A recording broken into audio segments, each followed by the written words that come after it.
Derivatives trading involves substantial risk of loss and is not suitable for all investors. Past performance is not necessarily indicative of future results. So stressful when the world's on fire. Good God. I can't look at this, guys. Like, my strategy is you buy it and you hope that you gotta get cut. Yeah, but we all think you're crazy. You don't fight this. No way.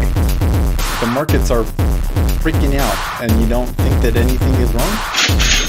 Come back tomorrow and I'll lose it all. Should be fun. Good morning, guys. Well, my things are all screwed up. Look, I can't get one of my lights on. I can't. All right, well, we got a couple of things to fix here. All right, but we got PCE in about 7 minutes. All right, let's get the music going first. Come back to here.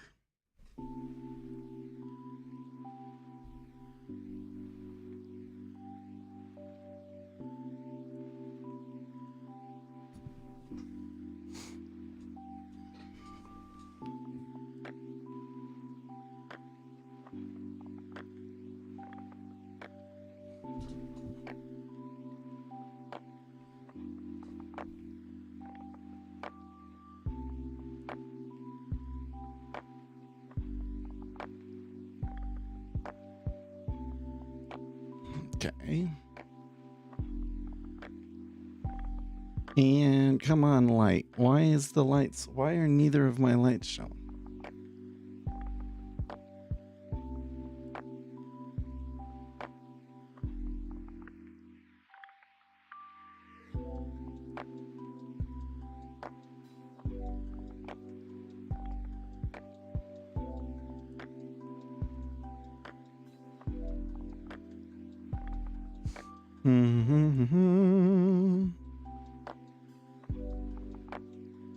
See if we can get this. There we go. Okay, well, there's one at least.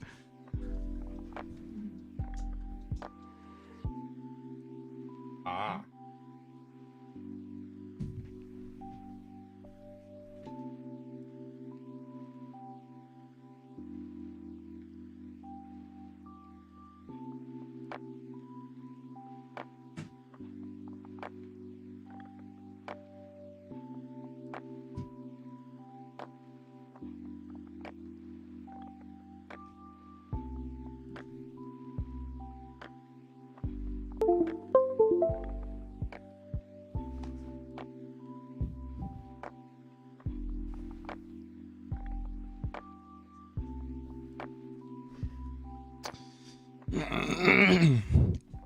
How's it going, guys? All right.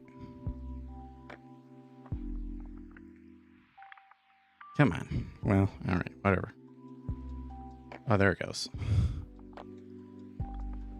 All right, so to the charts.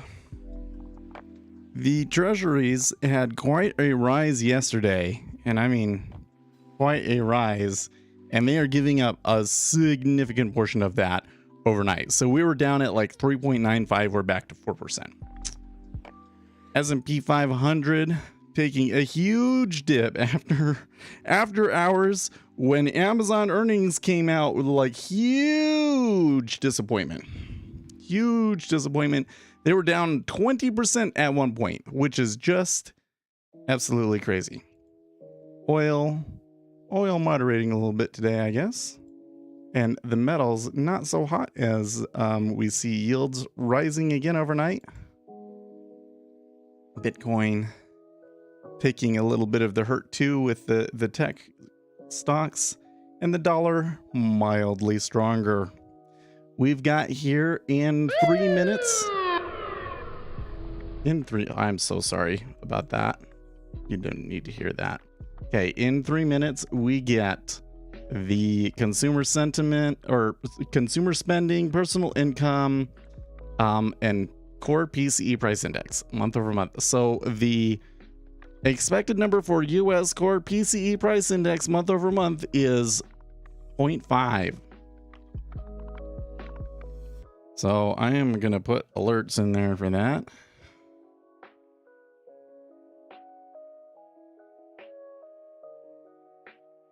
And I am gonna take. I haven't even had time to eat. I mean, it's been a rough morning. Okay, let me tell you, the child would not go to sleep, and then kept kicking me and everything overnight. So I was like, it's a terrible sleep for me. So I haven't even eaten. I'm gonna take a few bites of food here. Oops, I guess I have my speakers on. Let's turn that off. See how out of sorts I am? All right, here we go.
Okay, pretty big pull for the treasuries here, and I will be with the safeties on.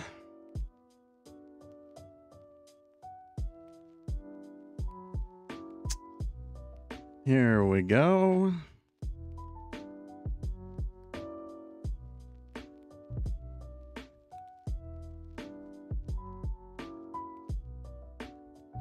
Okay, U.S. personal income month over month, spot 4. Not getting the PCE numbers yet. Okay, core PCE in line 0.5. That's probably a buy. Yeah, it is. Holy shit.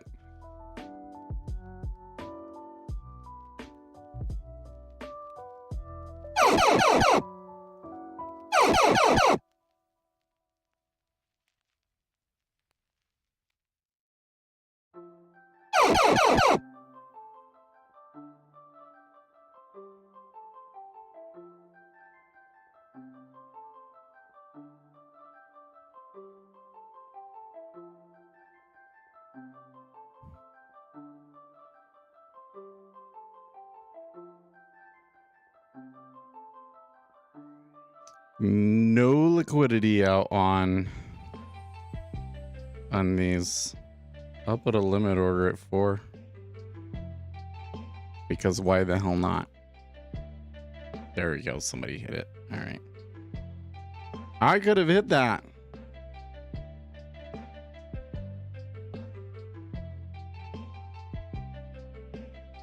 No thanks.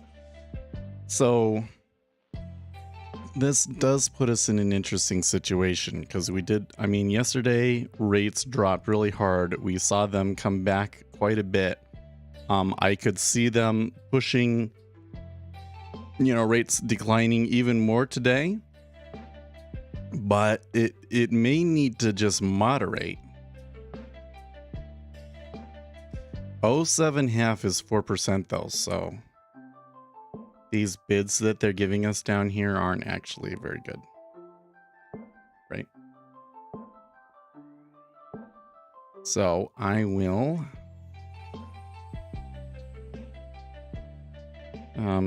eat a little bit of food and see how this turns out.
Yeah, in line with expectations, but with it being in line, especially the PCE, we should expect to see a little bit of buying off of that because people are going to hedge themselves for the event, and the risk is on the it's higher than expected side, right? Some of the prices are dragging a little bit here because last time we were at 07.5, that was 4%. I don't think that I could buy into it, but there was kind of a point back here where I said, well, that's not, those prices aren't right. Of course, rates and prices don't completely match each other, so you gotta keep that in mind, but they're a little bit off from what they were yesterday.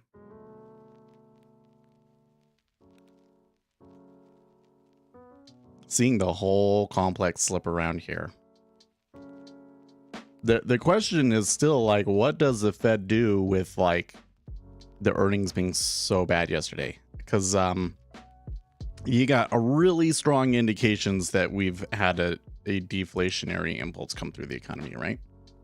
And if tech companies start laying people off, that's definitely going to be an inflationary impulse, because that's where most of the money has been coming from. You know, look at them come down there. Now they definitely should be over 4%.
Okay, Larry H. Summers tweeting here, this excellent figure from Torsten Slock should give pause to anyone who thinks that inflation is driven by particular factors that will soon reverse themselves.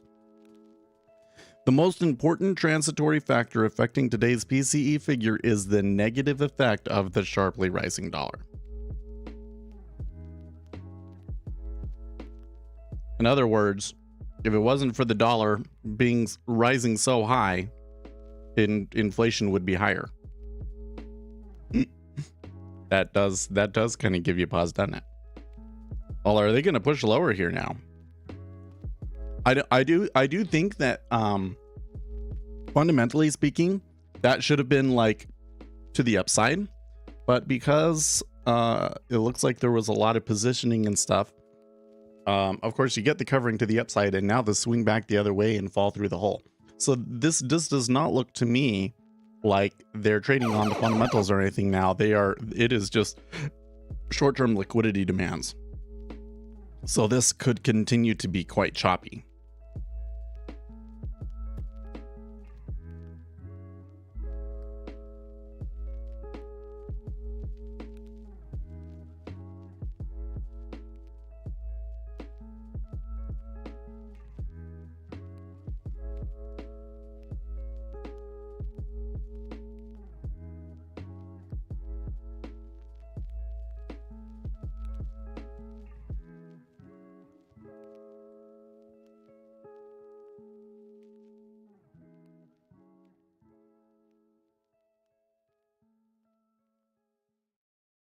Good grief.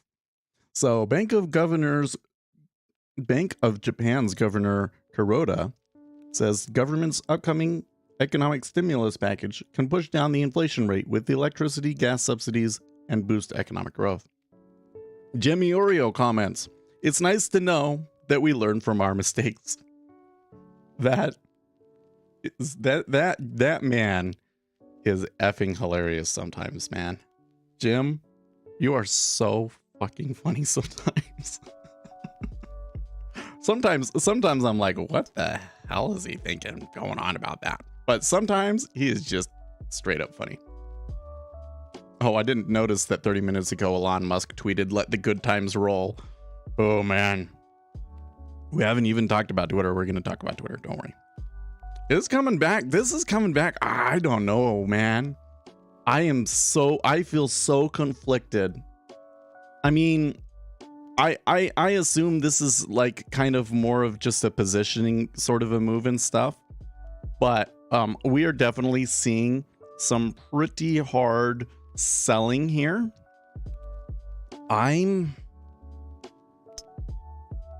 I feel like the treasuries are just, it's traders gonna trade. It's just moving to move, you know? I haven't participated through a lot of this and it's just been super choppy. I don't think that I want to put my account at risk at the moment because, like, really, these are like 5 basis point swings, right?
Okay, Peter Xian. Is that how you're supposed to say your name? Xian? What do you think of the month-end treasury window dressing seasonality? I hear people just buy in the last 4 to 5 days of the month and sell right at the end of the first day of the next month. 100%. Actually, so first of all, there is an empirically proven behavior in the treasury markets around both the end of the month and around auctions. Okay. Cool. I pronounced it correctly. All of those Chinese lessons weren't for nothing. Weren't for naught. Okay, so first thing is that I don't know about 4 to 5 days. And I also don't know about buying it back the first day of the next month. So what I've found is that the last and the first days of the month are extremely more likely to be buy days. Extremely more likely to be up days in the treasuries, okay? So the timing of it might matter, okay? And it's very difficult to take advantage from the risk parameters and everything that we use, right? But then the next thing is that it's not window dressing. So primary dealers will load up on inventory at the beginning of the month. And so that's kind of what's going on. Oh yeah, sorry. Let's reduce that. Sorry about that. The primary dealers are coming in and picking up inventory. And I think that particular fact is particularly important in this particular instance because we just got a lot of supply, right? Because we've had auctions all week. I suspect I mean, I don't really know. We don't really know for sure because I've never seen this kind of situation before and done all of the stats and everything. But my gut suggests that that might dampen the end of month treasury buying effect in this particular instance. So in this particular instance, well, and another thing is, this is where it gets kind of weird, is that we've got like Friday and then Monday is the last day of the trading month. So I don't know how the institutions will manage that. But I believe that what we're likely to see here is a more activity from the risk parity funds this month. I think that the risk parity funds is probably going to be a more significant factor. And since, well, so if we come back here to daily on the ZN and we look at where we're at, right? So October has definitely been a down month, right? So based on that alone, one might think that the allocation might be long, but you also have to think about how much they lost in the S&P 500. Or no, they've gained in the it's kind of a little bit rough. I think that they might need to sell stocks and buy bonds, but we'll see. It's kind of tough to know without like models and stuff like that, right? But here's the other thing, is that the volatility in the treasury market has just been so insane. That's why I'm a little bit like, it sounds like, oh, I'm not really prepared. It's because I wasn't really planning on taking a position today. is the honest truth of it, because it's just so insanely volatile, right? And I think in this situation, the short-term volatility probably a more important flow than the end of month flows, you know? Wow. House Speaker Nancy Pelosi's husband was violently assaulted after a home intrusion coming from Pelosi's office. That is insane. You've got to be kidding me. That sounds like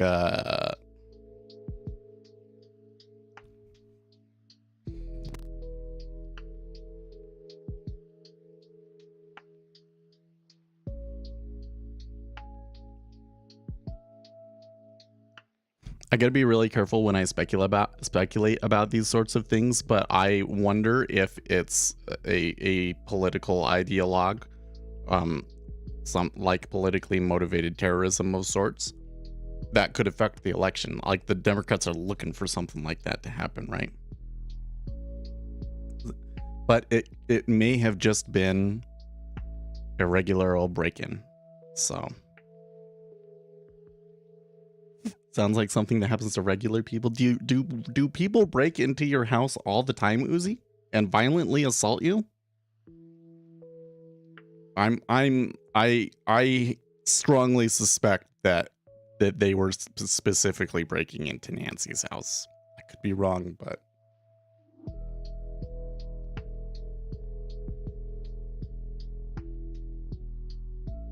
of course, you've had 2 break-ins in New York City, huh? It's definitely not something that would regularly happens to me. Not because I live in a nice area or anything like that, but because I live in Utah.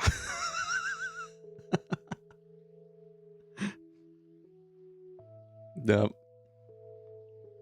Because I live in Utah. Even when I lived in the more crime-ridden part of the town, it was pretty safe. Like in Utah, there's crime, but it's more like freak crime. Like very few people are like afraid to go out at night, but like stuff still happens, and we just think of it as like freak accidents, you know. Those Mormon robbers are the worst. Steal your wife. Oh my gosh, come on, guys. Well, they're pushing down a little bit more. This is quite a surprise to me. Yikes. What do you think this all means?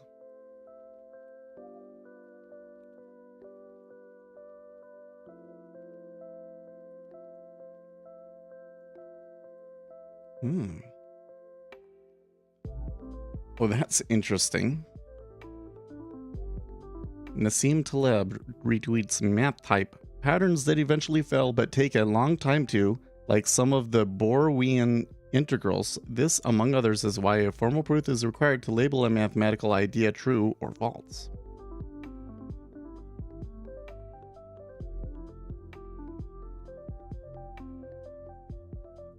Her husband was probably violently assaulted because he was there when the burglar entered. Someone breaks into your house. They're usually not expecting people. When people are there, they tend to chimp out.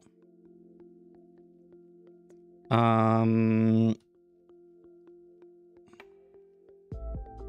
don't know about that one.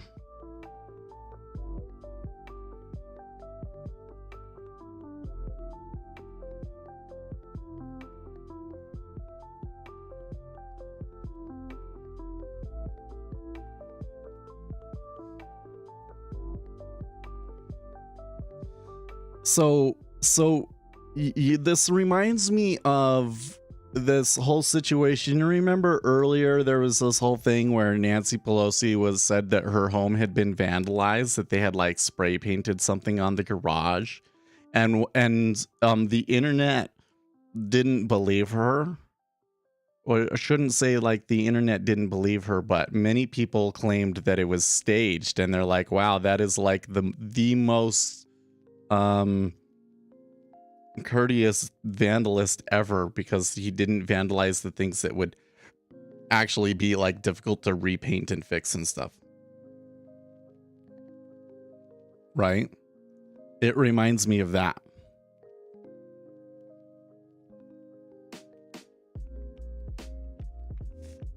I have a hard time believing that somebody, I mean, I don't know exactly where she lives, but I'm going to bet that it has like security and stuff like that. Like, I don't think that you would go and rob a place like that without knowing who lived there. Could be wrong, but I don't think you rob a place like that without knowing who lives there. I'm sure we'll get more color. I'm sure we'll get more color. The assailant is in custody and the motivation for the attack is under investigation. And like, don't they have security? Like, I wonder if like security intervened. Okay, so I'm scrolling down here. There's a bunch of stuff from Nick Timeros. Context for Friday morning's U.S. economic indicators. The PCE price index, the Fed's preferred inflation gauge, is expected to be on the high side. It's the employment cost index, a high fidelity measure of wages that's likely to receive a lot of attention inside the Fed. Okay, so what was the employment cost index? Employment costs were in line at 1.2%. In December, Jay Powell was asked about what influenced his pivot, which began with accelerating the asset purchase taper. He pointed to the employment cost index as something that got his attention. Note that some of these core PCE forecasts have been revised lower based on newer input data. UBS now has core PCE inflation up 0.4% in September, blah, blah, blah. The bottom line, well, the Fed isn't data point dependent, and the decision for next week of 75 basis points seems unlikely to change. Another uncomfortably high ECI reading might argue for a somewhat higher terminal rate and could muddy the debate over slowing the pace in December. But that didn't happen.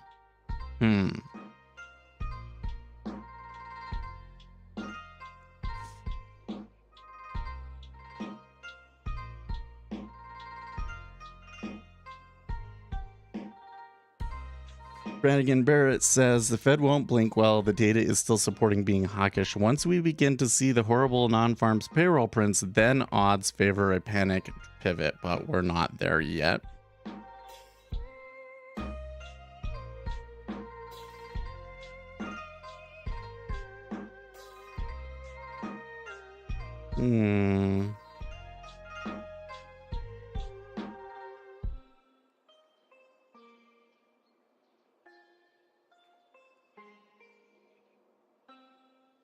Nick Timiros, the ECI component of greatest relevance to the Fed, which shows wages and salaries for the private sector workers, excluding incentive paid occupancies, rose 1.2% in quarter three and was up over 5.6% over the previous year.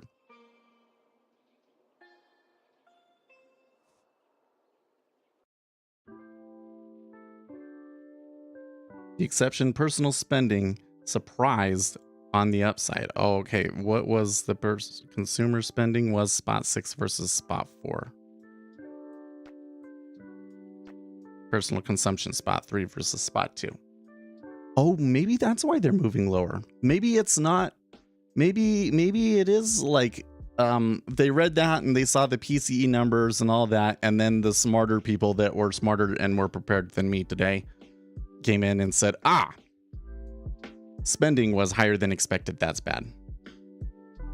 I think that's it.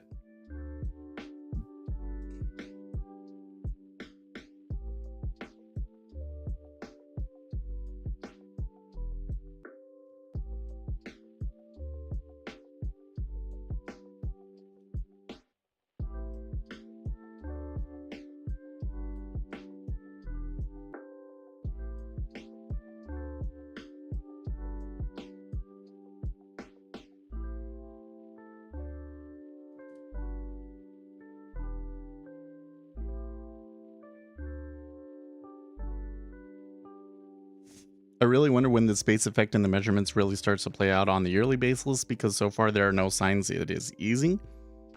Well, yeah, I think that a lot of the measurements that we're looking at are a little weak, or a little late. They're all very lagged indicators, but so like to me, I think the most leading indicator that we got right now is those earnings, you know? So Amazon down 20%. That was insane. Watching that. I mean, I saw that happen. I've never seen the S&P 500 move around that much after hours. Like immediately after the close. That was really, really wild. And if the tech companies have to start doing mass layoffs, then that is going to do it. Right? That will absolutely do it. At least for most areas. I think one of the risks that we have now, I can see a scenario where like they end up overdoing it in both directions. So like, because we get an unemployment situation, they back off on rates and maybe even lower interest rates. And then the inflation comes roaring back very, very quickly, because to the credit of people like Larry Summers, etc., they're all saying, well, inflation takes a really long time to work its way through the system and come back down. So if we got a very clear deflationary impulse that came into the economy, is it something like, here's inflation, right? And it's kind of like, it's going like this, and then you push it down like this, and then it just comes right back up like that. Right? Is that what I could see that happening, playing out like that? That makes sense. So it's going to be very interesting. I do think that what we're seeing here, the way that the market has been behaving this week suggests to me that 4% is a fair interest rate. There is a lot of, we're very certain that 4% is fair, like right now, and there is a high degree of uncertainty about where it goes from here, right? So we had a long fight in the Discord yet last night, because I was arguing in favor of the Federal Reserve could back off. Not so much that the Federal Reserve was going to back off. I think that they probably stick to the current trajectory, which is 75 basis points in November, 50 basis points in December, but a very noticeable change in communications, a much more dovish tone, right? Is what I think you could see from the market, because a lot of people were saying, oh man, look at these earnings, they're so bad, and how much lower is the S&P 500 going to go, et cetera, et cetera, et cetera. But I'm looking at this and I'm like, that's exactly the sort of thing that creates a low, right? That's exactly the sort of thing that creates a low. Is, the earnings. First of all, you get an event that's so bad, it's literally the worst earnings ever. So how do you get a more sell event than that, for starters? And then if the Federal Reserve shifts, even if they're not like lowering interest rates, just the very fact that they change their tone and interest rates back off of their super aggressive trajectory that they had before is a boon to markets. And so it could very much be the case that we created a low there. Did they though? Did the Federal Reserve change their tone? They definitely changed their tone this week. 4% would be nice if they keep this for longer and don't go back too fast. Yeah. Well, and like, here's the thing, is if the Federal Reserve like reverses, and I mean like the economy gets so bad and the jobs numbers get so bad that the Federal Reserve starts lowering interest rates either early next spring or maybe even before that, maybe even in, maybe December ends up being 25 basis points instead of 8. Who knows? Okay. If that sort of a thing happens, I don't think that the amount that they'll drop the interest rates back will be too much, right?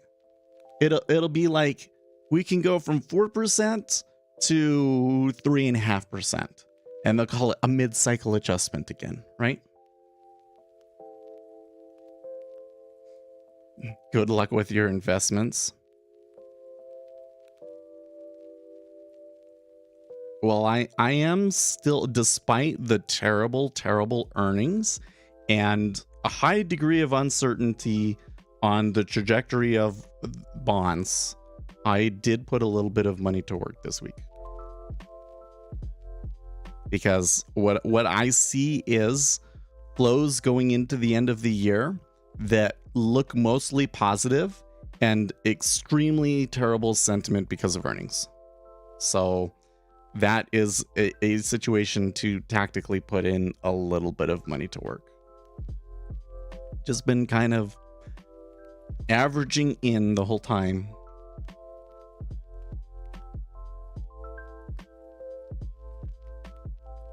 I mean, much of the market's reactions are for Fed hints. We didn't have an official declaration of halting, did we? No. Well, so Kyle, so to be very specific about what changed, there was a story that came out from the Wall Street Journal and Nick Timmerhouse again, where they said that the Federal Reserve is planning on doing 50 basis point hikes in December, or that the members were anticipating a 50 basis point hike in December. So that for a long time, the expectation had been 50 basis points. And for me, and what I've been telling you guys, the whole time it's been 50 basis points, right? But there were some points last week and the week before where 75 basis points was starting to rise, and the markets were starting to get increasingly more hawkish. And then that story came out.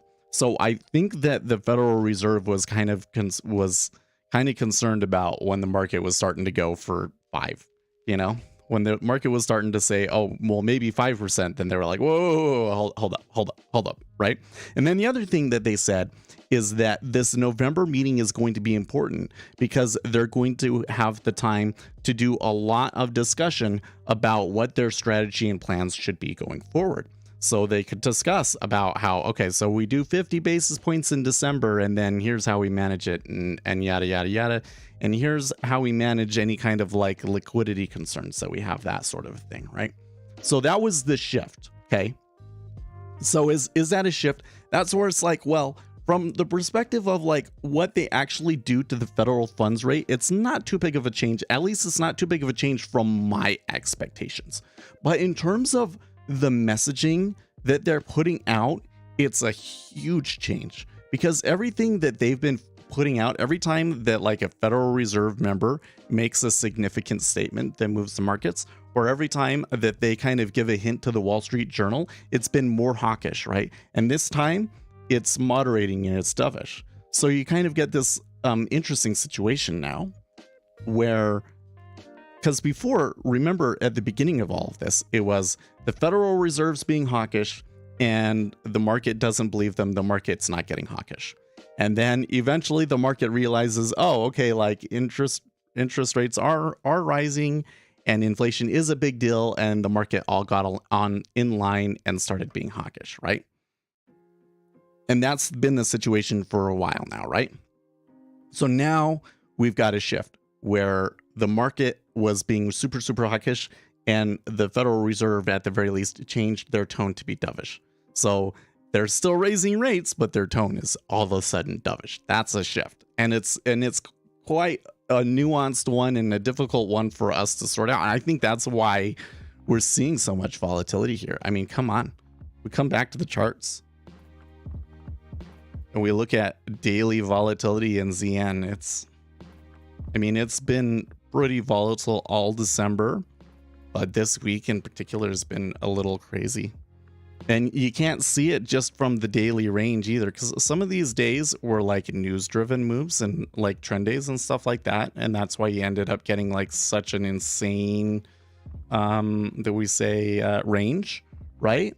But when you look at today, it wasn't just a one-way or the last, like yesterday, it wasn't just a one-way trend. I mean, like we did move up a ton yesterday. Don't get me wrong. I mean, it was like 15 basis points that the rates declined, right? But there was like 7 basis point pullbacks 3 times during all of that, which is just crazy, right? So it's not just that like the daily volatility is high. It's like the 30-minute volatility is high. It's something I have not quite experienced to that degree, except for maybe during like COVID and stuff, right? And it's kind of weird to me to think back on, just because I had a swing trade and I took it off, and then it was basically where I had taken it off, and then yesterday we saw rates plunge and I was not sure what was going on, and I sat on the sidelines and just watched it mostly. I did take a small little scalp later in the day because I saw a news headline come out. So yesterday there was a headline came out later in the day. Oh, we should have mentioned this. The ECB said that people might be misinterpreting a certain comment that they made. I forget what the specific comment was. But then at the same time, they also said that many members wanted a 50 basis point hike instead of a 75. So they put something hawkish and dovish out at the same time. So I took a trade in, but it didn't actually move. It was like the traders just weren't interested. And so, I only took like $5 off of it, right? But other than that, I haven't touched it. And I'm kind of sitting here wondering like, okay, so have I gotten experienced enough to just know when it's getting too volatile and to stay out? Or did I just get lucky in that instance that I just wasn't feeling it? So that's kind of what's been going through my head.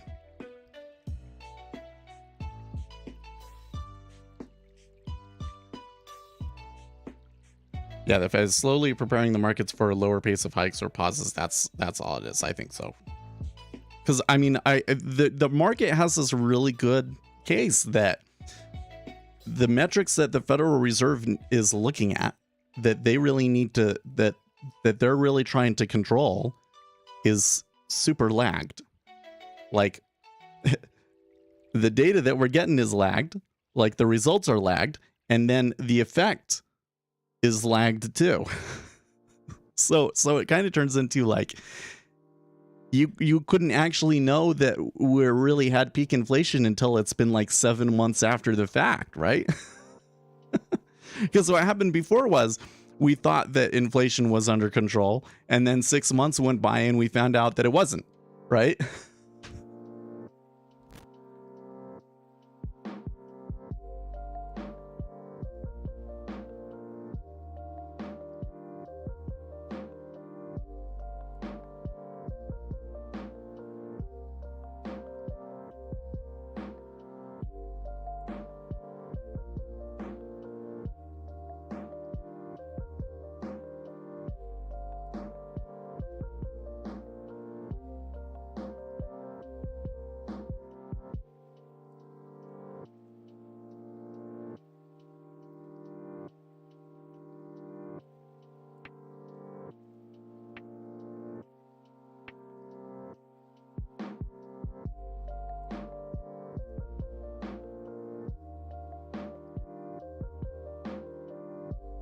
I'm more frequently seeing like sweeps in the micro futures. So somebody just swept a few prices down there. It's kind of interesting. Not to forget the strong dollar, which is not sustainable for many economies worldwide. Yeah, that's a good point too. Which is that why is the Fed doing this? Well, I think that they're a little spooked by the liquidity. Like, think about what just happened in the UK. If the Bank of England had not stepped in and done anything, if they had been like the Federal Reserve was in 2008, where they're like, it's your problem, we're not going to do anything about it, right? Just let institutions fail, the entire UK pension market would have gone under. Can you imagine that? That is so, like, man, the 2008 crisis was scary, right? Like, we were seeing banks go down and we were like, is the whole banking system going to go under and everything? Okay.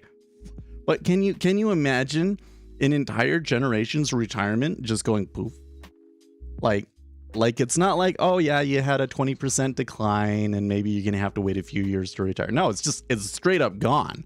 Like, you paid into this benefit for years and years and years, and it's just straight up gone now. Like, that's what they were risking in the UK, right? And we're all kind of nonchalant about it because the central bank stepped in and did something about it, and because it happened in the UK, right? But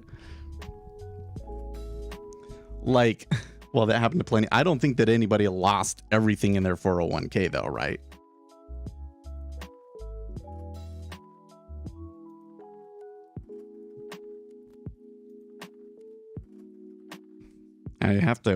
You have to excuse me. I'm hyper ADHD, and like, if there's anything that's kind of like even slightly uncomfortable, and so my lips are really chapped, and I just can't help but like keep thinking about it.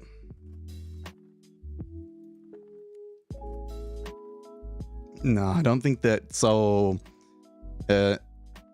you can't like lose everything in your 401k. Well, it's not that you can't, but that did not happen. There was definitely people though that lost like 50%, right? it was straight up 50%, right?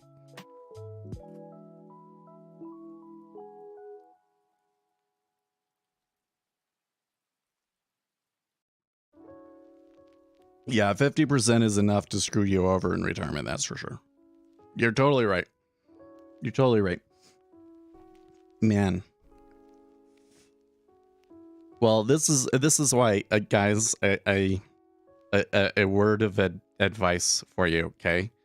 When you start getting older, like you're in your 50s, go talk to an investment advisor.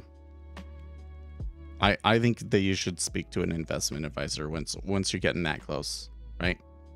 Especially if you're in a situation where like your house isn't very much part of your income anymore, or maybe you've paid your house off or any of those things, and you have the ability to save a bunch, right? Because we all, the whole thing is like, all of the media and everything that you get is just contribute to your 401k and put it all into an S&P 500 index fund, and that's basically all you need to do. Because yeah, you can contribute to an IRA and all of these other things, but that's not really going to be like, you're probably not contributing enough for that to really be a concern for you, right? Okay, and all of the media is geared towards like millennials, okay?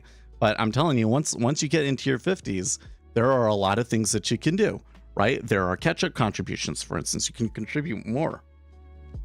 And if you have the income, you should be doing that. But then more so than that, there's all of these issues like, and now I'm just giving like advice to the public, okay? You don't want to be in this situation like some people did, where the market crashes and you lose 50% of your portfolio, right? So if you were in bonds, if you were like had everything in bonds, you still would have lost money, but it wouldn't have been as much as if you were in the S&P 500, right? And you should have some of that in like money market kind of accounts and all that sort of a thing, right? So my parents, they have a very, very good, I am so impressed. Like, every time that they tell me, because I ask them all the time. They know that I'm so interested in that sort of stuff. And I've been doing a lot of studying because I don't expect them to die for a long time. I think that they're going to get to their 80s or 90s. I do. Even my dad, whose health isn't super great, I think they're going to last for another 20 years. Okay. But they're getting close to retire.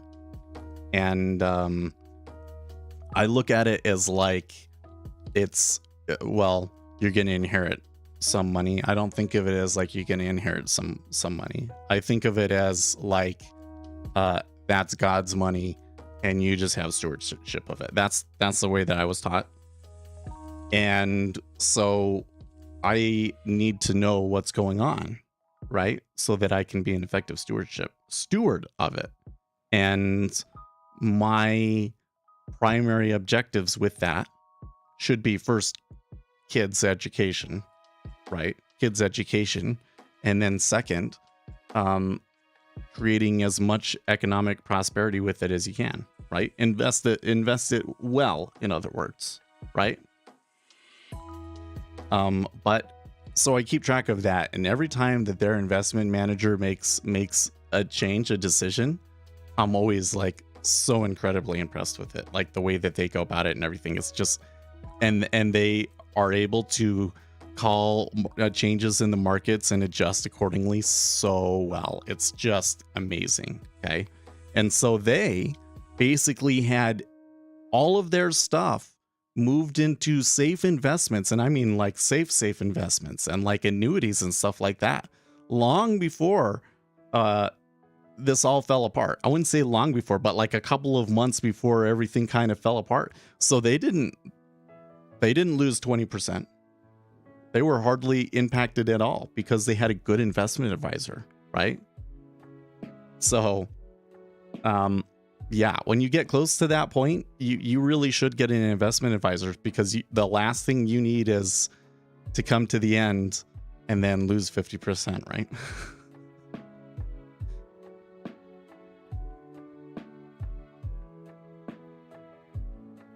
Bitcoin bought 2011.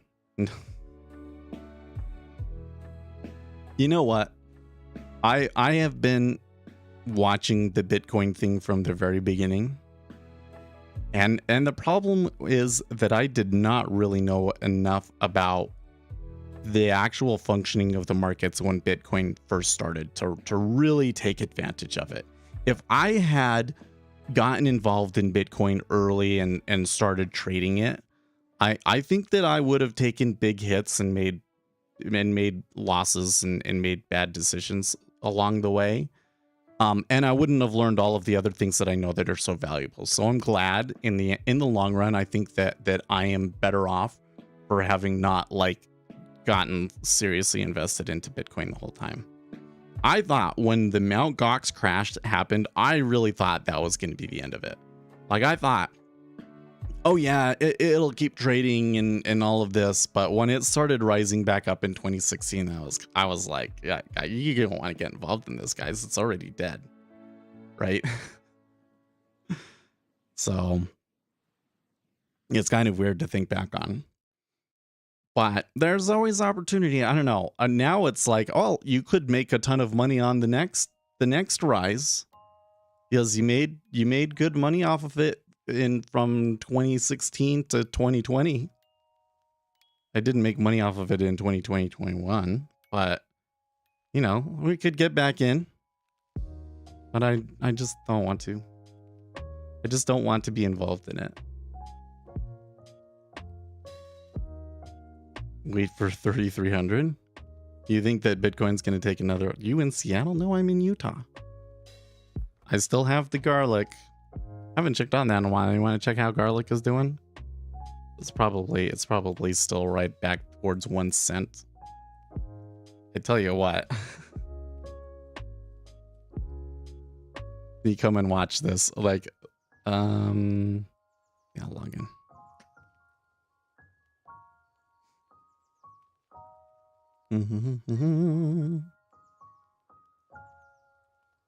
How do I get to my watch list? Oh, that's weird. Somebody started following me on CoinMarketCap. That's oh, here it is, watch list. Okay. Garlic coin, 1 cent. Yeah, is barely moved anywhere. Look at the market cap on this, 687. It's so tiny still. It really is so tiny. Thanks for the Ninja programming series, by the way. Thank you so much. Hey, Morgan, if you run into like specific problems, you should tell me, because that gives me ideas for good videos. And some of those, like my NinjaTrader, like just the one where I show you how to debug in NinjaTrader, is actually like the most successful video on the channel. That's the one that like consistently brings people in every day. So I kind of like, I did like the main things, and I've done here and there kind of like specific application sort of stuff, but I'm just not sure. I just don't know enough about like where people are having issues to know like what kind of a video would attract people and be like, oh yeah, I want to learn about that for NinjaTrader programming. So you guys can really help me out on that. Okay, so anyways, looking back at the garlic coin, yeah, it hasn't changed much at all since I last looked at it. So like when garlic coin was up here at 10 cents, can you, isn't that nuts? I mean, like the thing that's so funny about it is like it's done so bad. It's done so bad. And yet, well, ignore the beginning. I knew when this happened, and we were like at $1, I'm like, there's no way this is gonna last, because it just doesn't match up with like what the mining is and everything. Okay, but look at this. It was like 1/10 of a cent, right? And then it rose all the way to 30 cents at one point. It rose all the way up to 30 cents. And then it come all the way back down to 1 cent. So like in the end, it's still like it's still a huge gain from where it was. and it's still like, well, I don't know. I don't see too much activity in the subreddit these days, right? r/garlic coin. So there was somebody that sold it at 30. This little spike down was this guy that sold. He actually came into the subreddit and was like, sorry guys, but I need the money for this or whatever, and I got a good win out of it. And it was like a couple 50K or something like that. If he had not sold and they had allowed garlic coin to keep going, man, I can only imagine. Or if whoever it was that decided to get in here in April had decided to do it earlier, then man, there was so much potential in this thing. But maybe next cycle, maybe there's another cycle, and garlic, because like seriously, if somebody threw $1 million into this, it would more than easily beat that 30 cents, I think.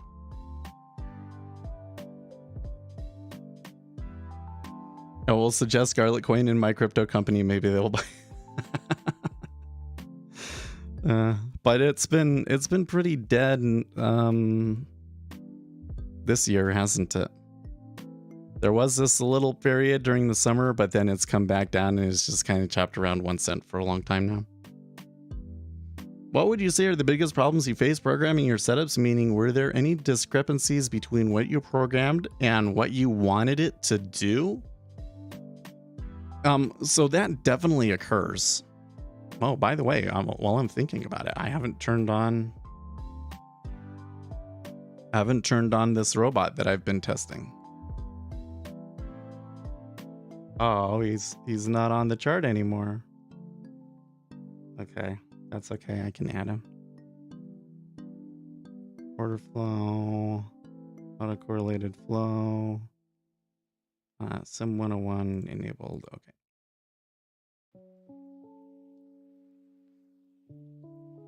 So you definitely will always see situations where the bot gets into a trade and not a trade that you expected or wanted it to, right? So I always say, like, so you're going around and you're back testing and you found a back test that seems okay, right? First thing that you want to do after that is make sure that you're back testing on the best data.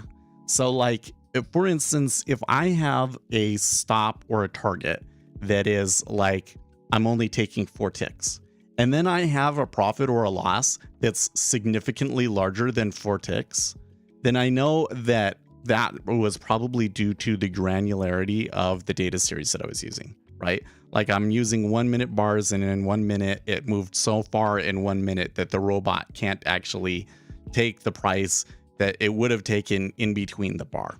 So that's when you want to bring in like a more granular one. And that's if you can do a one tick data series underneath, that's like that's the best that you can get with our data, at least. But you usually can only get that, like I only get that kind of data where it's reliable going back about a year, right? So there's a limit on how well you can back test it, right? So that's the first thing that I would do, is check for those sorts of things.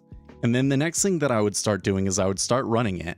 And at the end of the day, I would go and back test it. And I would say, okay, did the back tester take the same trades that the live did? And if they didn't, then why don't they match up? And it can be difficult to figure it out, but you should be able to figure out why they were different. Is those sorts of things.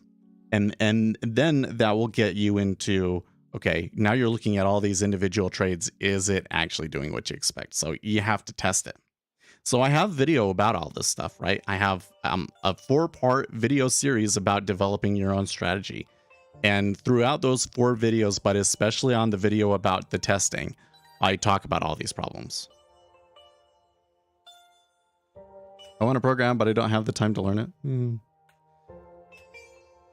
It's not super hard, but if you're in school, it could definitely be hard, right?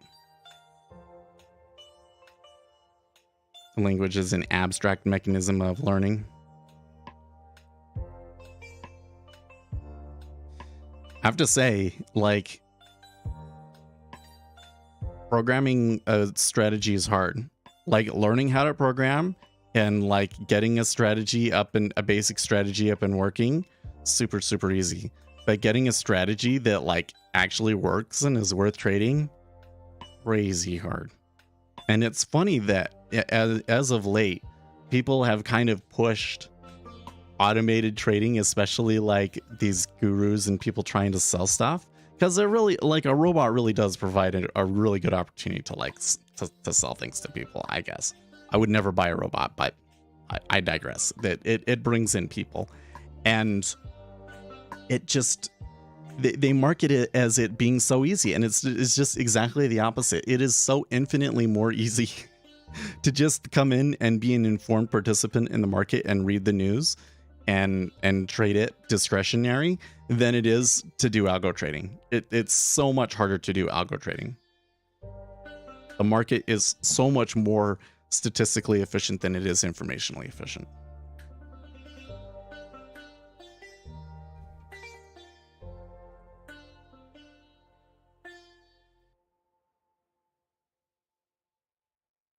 But anyways, you got to test it. You got to test it.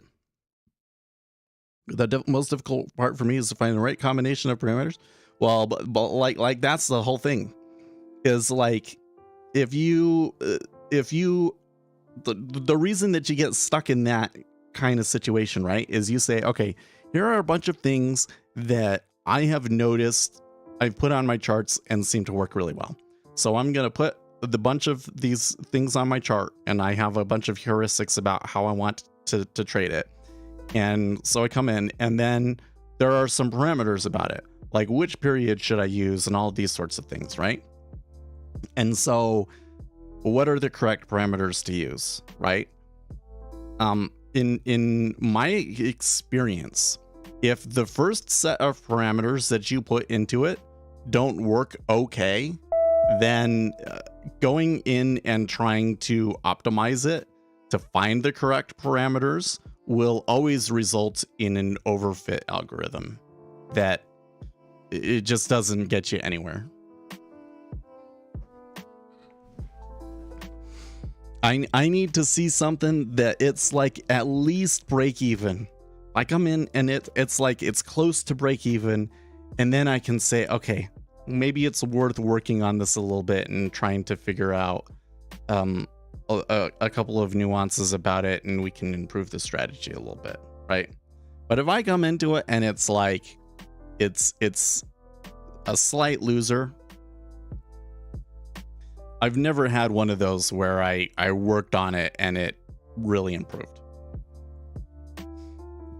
You just end up curve fitting, which is probably the most frustrating part about the algorithmic trading, right?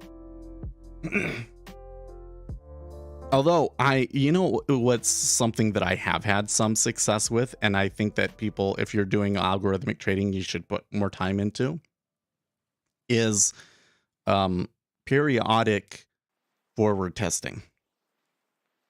So in NinjaTrader, you can do a walk forward analysis. And what it will do is it will say, okay, I'm going to backtest over 2 weeks, and I'm going to use those 2 weeks to sort out what parameters I want to use. And then I will trade for a month on that. And then at the end of the month, I'll go back and look at the last 2 weeks and redo it. And you're continually doing that.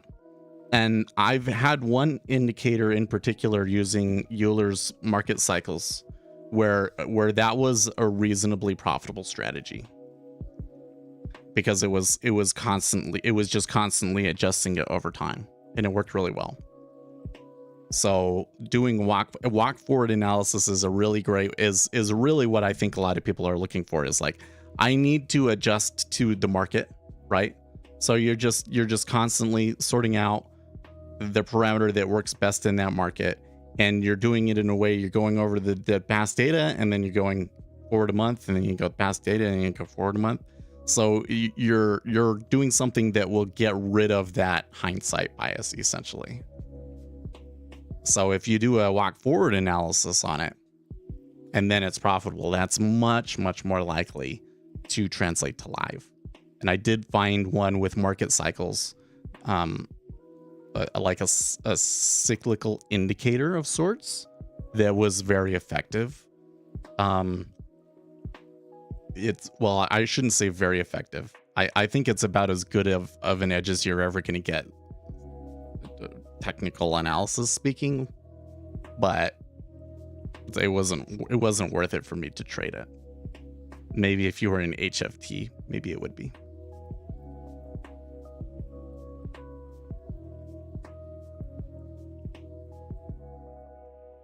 It's also difficult to define the window for this, especially in a fast changing market. Especially in a market like this, right? In a market like this, it's just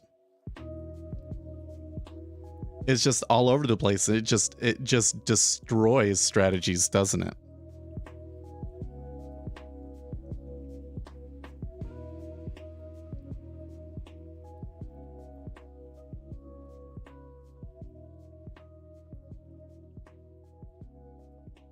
Oh, I forgot that today was... Oh, not today is the rollover. Monday is the rollover for the micros. I was like, but that now that I got that in my head, I got to remember. Monday, we got to be careful, right? That's exactly what I do. I use NinjaTrader 8 with Rhythmic just on demo. Now, if you do that, you can't execute. But if you execute through Jigsaw Day Trader, or you execute through Rhythmic, then that's not a problem. So it's quite the loophole, isn't it? I wonder if at some point NinjaTrader closes that and prevents you from using Rhythmic on demo, but it's kind of funny, isn't it? So the whole thing is that they have to have that in there for like people that are like legacy locked in to it, right? So I guess at some point they will make a NinjaTrader 9 and then maybe they'll take Rhythmic out. But I think it'll probably always be there in NinjaTrader 8.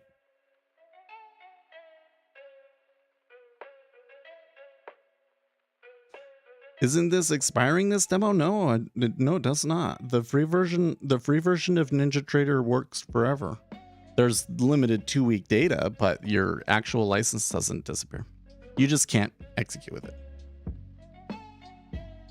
I was thinking about NinjaTrader 8 brokerage because of cheap micro futures commission. Yeah, you know, I still have really mixed feelings about brokers. So when I was on NinjaTrader, their brokerage, I was basically like every day I was like, I don't know if I really actually want to use them. I think that part of it was just like me, like the mindset they had coming into it, that I was like really skeptical about it working out and everything. But there was at least 2 instances where I had platform problems, no fault of my own, and they were really slow. Like their support was not very good on those 2 particular issues. Like there was one where the instrument rolled over and there was something wrong with their system, so I wasn't getting the instrument. So I just couldn't trade that day, and like it took them like 2 days to fix.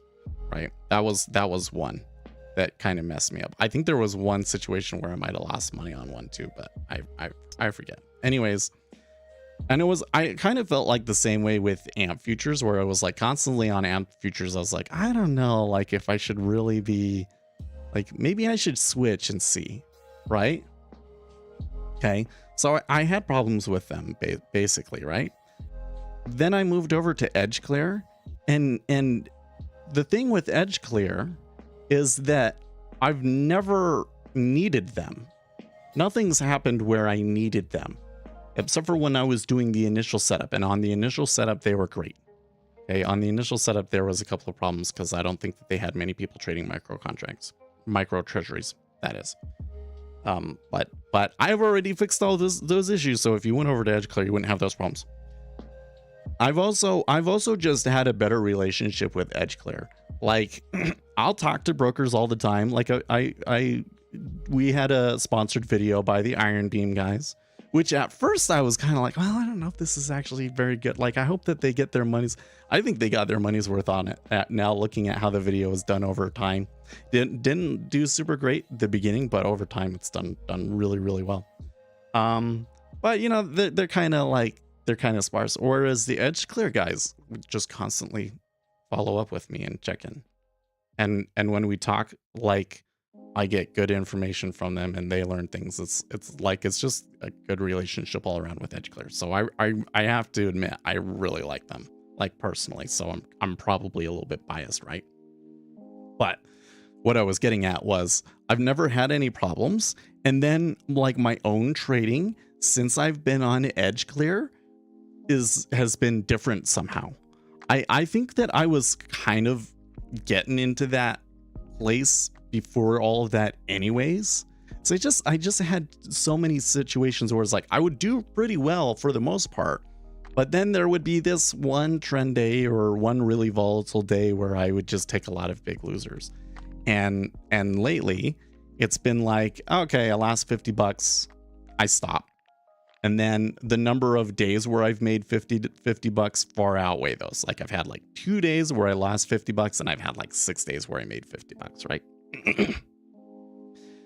I don't know if I've always had this conspiracy theory in my mind that like, you know, maybe there are things about being on a certain discount broker that they can see which broker the orders are coming from, or who knows what they're doing, and that using the broker actually works against you. And so I always thought if I get off the discount brokers, then maybe I won't have those problems. But first of all, that's all like a conspiracy theory that's in my head and just contradicts everything that I know about how the broker and FCM business works. Plus the FCM that I'm on now is the same that I was on under NinjaTrader, so that shouldn't change anything, right? But it's just weird to me that like I haven't had those kinds of problems since I've been on EdgeClear. Is it logical to have positive slippage? Does that also happen live? So if you are trying to exit with a market order and there's like a slip move in favor, you can get a price that's slightly better than what you wanted. Yeah.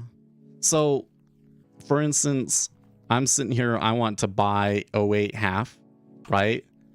So I hit with a market order, and just as I click it with market order, it ticks down 2 ticks. I'll get 08 instead of, because it was a market order, whatever the market order was at the time. So I guess you can kind of get a slippage, but it's not quite the same thing as, right? It's not quite the same thing as like slippage on a stop order, right?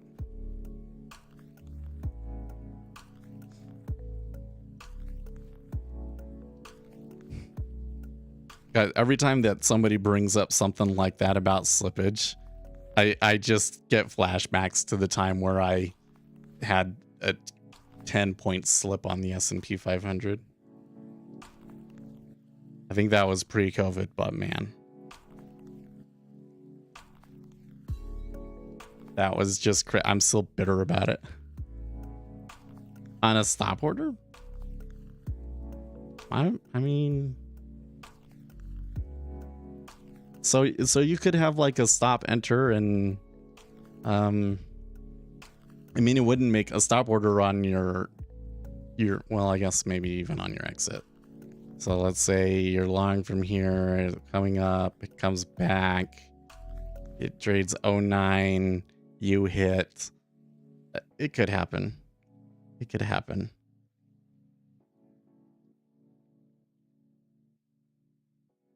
It's always possible that you could potentially get a price that's 1 tick above or below what you thought it was going to be, right? Just because it's a market order, right?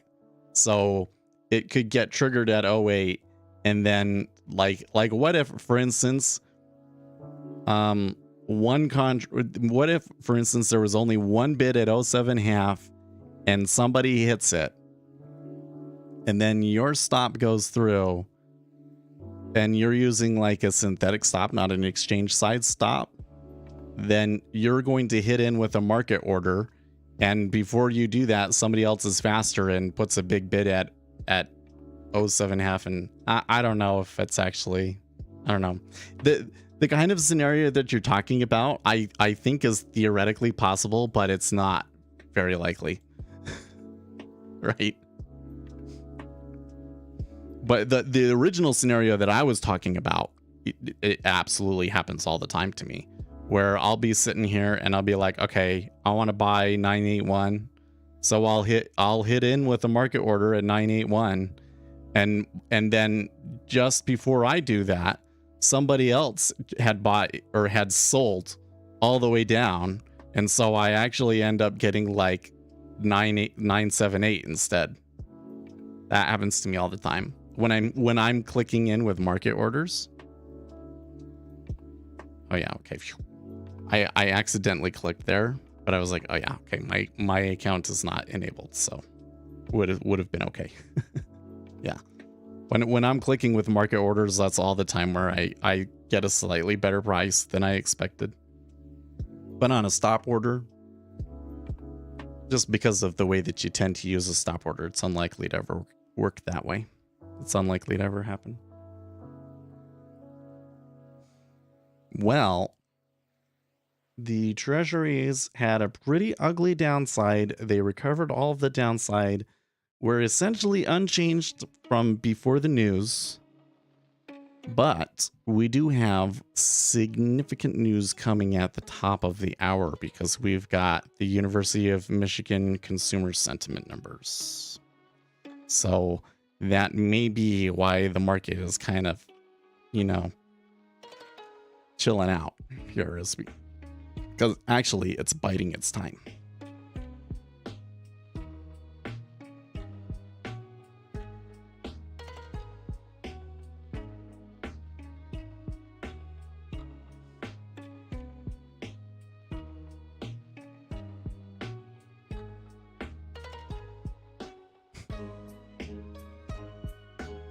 It seemed to Leb, boomers leaving the workplace was tautologically because they could afford it, and it was largely due to the huge asset price inflation. Many will be forced to return after seeing their brokerage statements, maybe. Is the price calculated on the bid or the ask? No, the price For most platforms, at least, for most platforms, the price quote that you get was just the last order that went through, what price the last trade occurred at, which is why you'll see it shift by 1 tick constantly, because it's the people trading between the bid and the ask. Once you understand how the order book works, I kind of question a lot of the ways that people try and use charts, you know?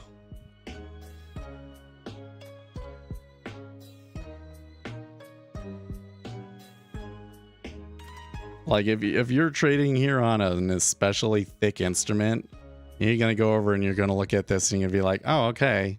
So I was trading this 2-tick range really, really well. But really what you're going to see is that the bid and ask hasn't changed that whole time, right? It's just stuck and no volume's going through.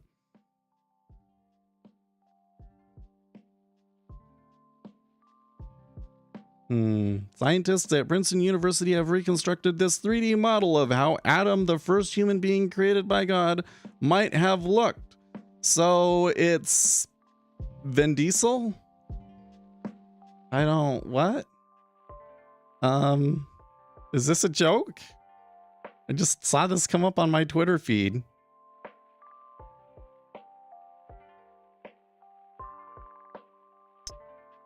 Let's come over to the one that has it. Soon to be a major motion picture starring Vin Diesel. Yeah, I'm not the only one that picked it up on that. Okay. Just checking. Right. Okay, you know what we need to talk about? We need to talk about Twitter. I'm still expecting the Twitpocalypse. Twitocalypse. They 3D printed you. Yeah, there we go. Bob Iacino, now that Twitter is free, I'm actually interested in increasing. Wait, it was not free before? I don't understand. You know, you see that like the first thing that Elon Musk did was come in and fire all the senior officers, including Art Parkwall or whatever. He was all like working with ARG and like getting ideas and everything, and like the reality is, oh, I hate that guy. I can't wait to fire him. So funny. So I'm kind of sitting here waiting for like the mass boycott of, well, has he brought the Trump back yet? I think he's coming. I think he's coming, and then there should be like a mass exodus from Twitter. Yeah, we'll reinstate. Oh, you know who? Well, we'll get Nero back. Oh man, that guy was drama. Why do you speak Elon Musk and not Elon Musk? Because I'm lazy, I guess. That's the way. That's an English thing, right? Elon is a lot easier to say than Elon. You have to move your mouth more.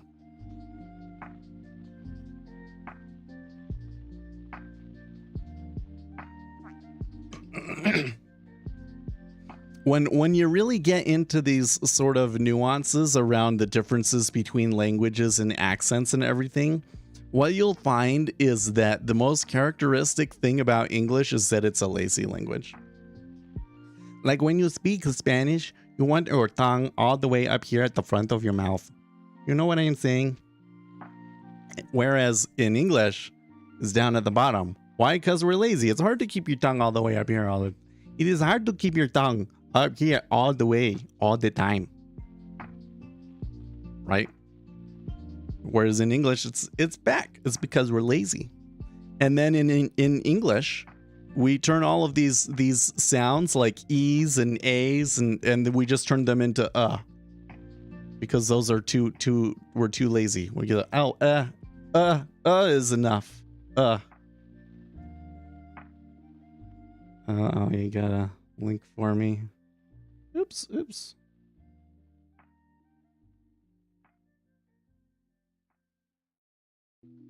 It's an Elon Musk meme.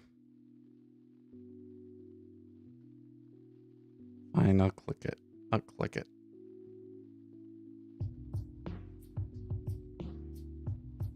No, I clicked it wrong.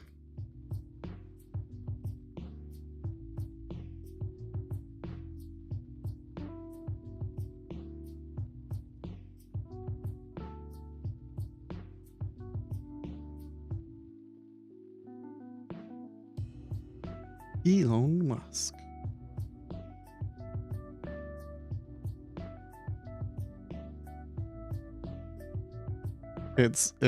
I'm not gonna watch this whole thing, to be honest with you. It was starting to play Gangster's Paradise though. I think I'm gonna get back to the high of this. That'll be so funny.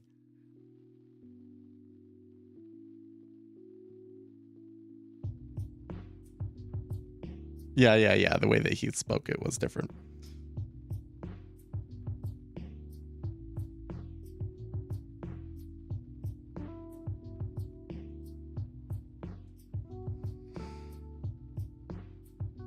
Anyways, I was gonna read a story here, wasn't I? Okay.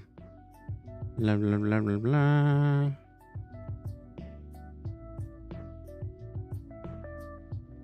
Having successfully acquired Twitter after months of legal quagmires, Elon Musk now plans to reverse lifetime bans for Twitter users who were kicked off the platform for various speech infractions. The tech titan doesn't believe in barring an individual from the social media site for life, a source told Bloomberg. Twitter has permanently removed a number of political personalities, many of whom were considered right-wing internet provocateurs or conspiracy theorists. They include Republican Representative Marjorie Taylor Greene, Project Veritas founder James O'Keefe, Steve Bannon, Alex Jones, Milo Yiannopoulos, and most significantly, former President Trump. So I think that all of those guys I'm probably okay with. I'm trying to think of who it is that like got straight. Well, so for instance, who's the white nationalism guy? I forget who. He used to have a Twitter account. Are they gonna let him back on? I mean, probably they should, but I don't necessarily want him to be back on Twitter, right? Maybe it'll be fun because everybody will just harass him and destroy all of his talking points all the time. It might be fun. Some conservatives may hold off tweeting any forbidden thoughts until they are sure that the coast is clear. Right. Would you rather make less frequent huge winners with big size or more frequent small trades with high risk and small size?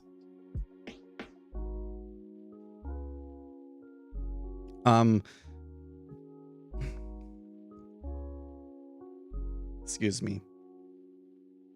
I think that the question is kind of doesn't completely make sense and is probably not the right question. So I think that you don't want to do something where you're winning 80% of the time, but then you blow your account, right? You don't want to do that. Okay. So it's better to have a decent amount of variability in your returns. My returns right now are probably too variable, right? But you don't want to do the sort of thing where like you rarely ever trade and that sort of thing too. Like being selective about your trades is like, I think one of the biggest key things to learn, but you need the experience too, right? So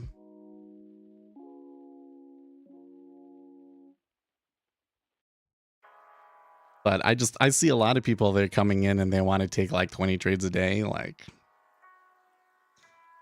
probably not a viable strategy for retail traders.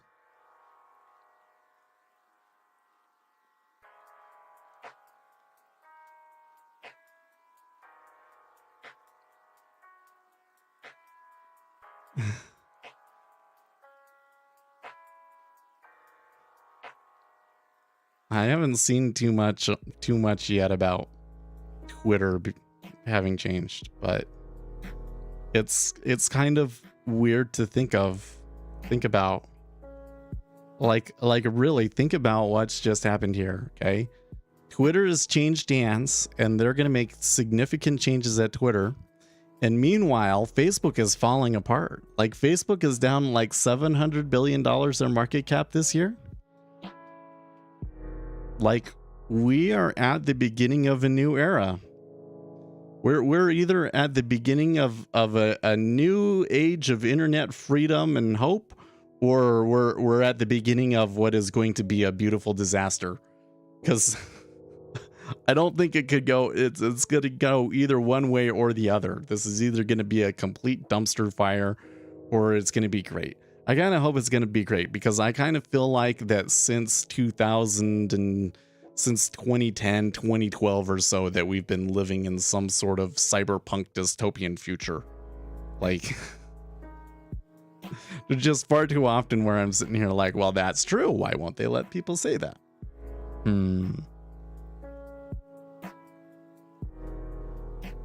But I'm also worried that what's going to happen is a bunch of poopy heads are going to come in and start saying anti-Semitic stuff, and it's going to get associated with the right. Yep, that's probably what's going to happen.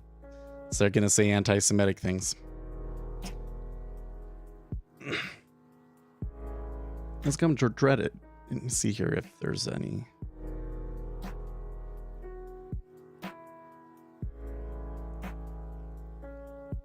Reddit asks, so what city will you never visit based on its reputation? The ancient city in Minecraft, because I hear that stuff is scary. That stuff is terrifying.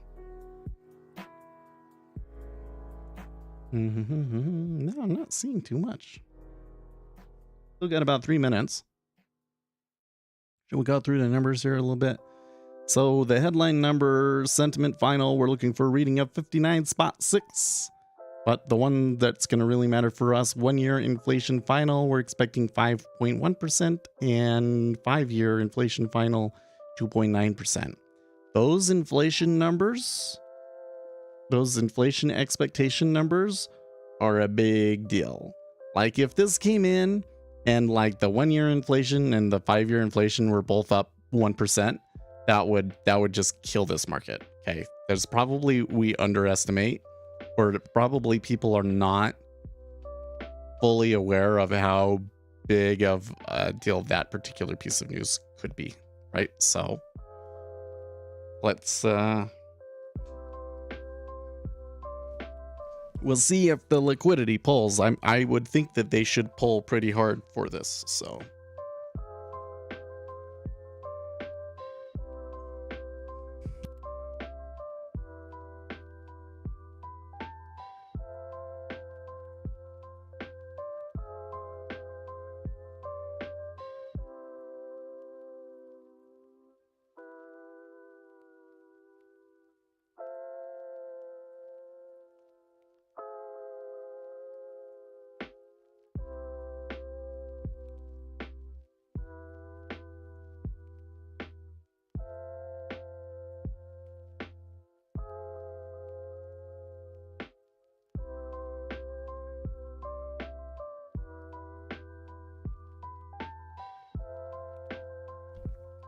okay, so they definitely pulled. Not on the micros, but they definitely pulled in the main treasuries.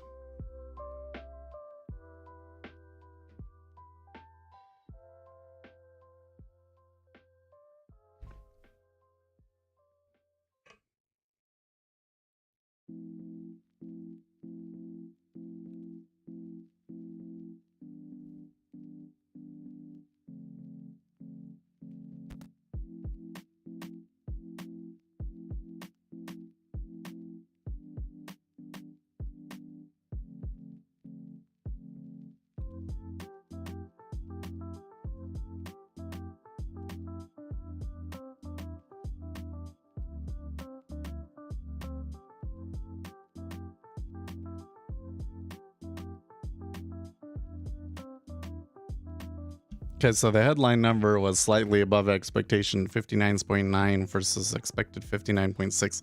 I'm still waiting for the inflation number though. Definitely moved there. Let's clear things.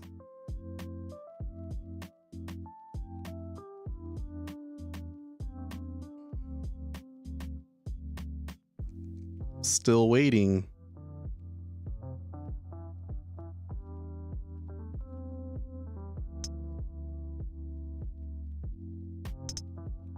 Okay, 1 year inflation was 5% versus 5.1%, and the 5-year was in line at 2.9. So that's, looks like the market says that's a buy. We're back to 395, huh?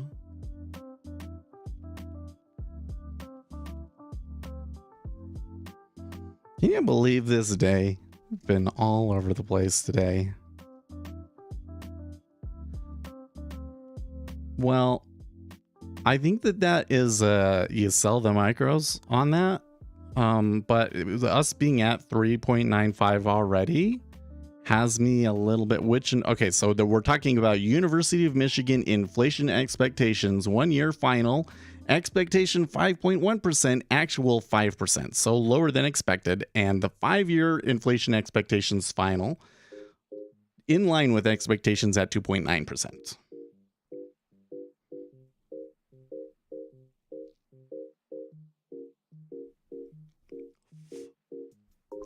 Actually might have a better answer for me.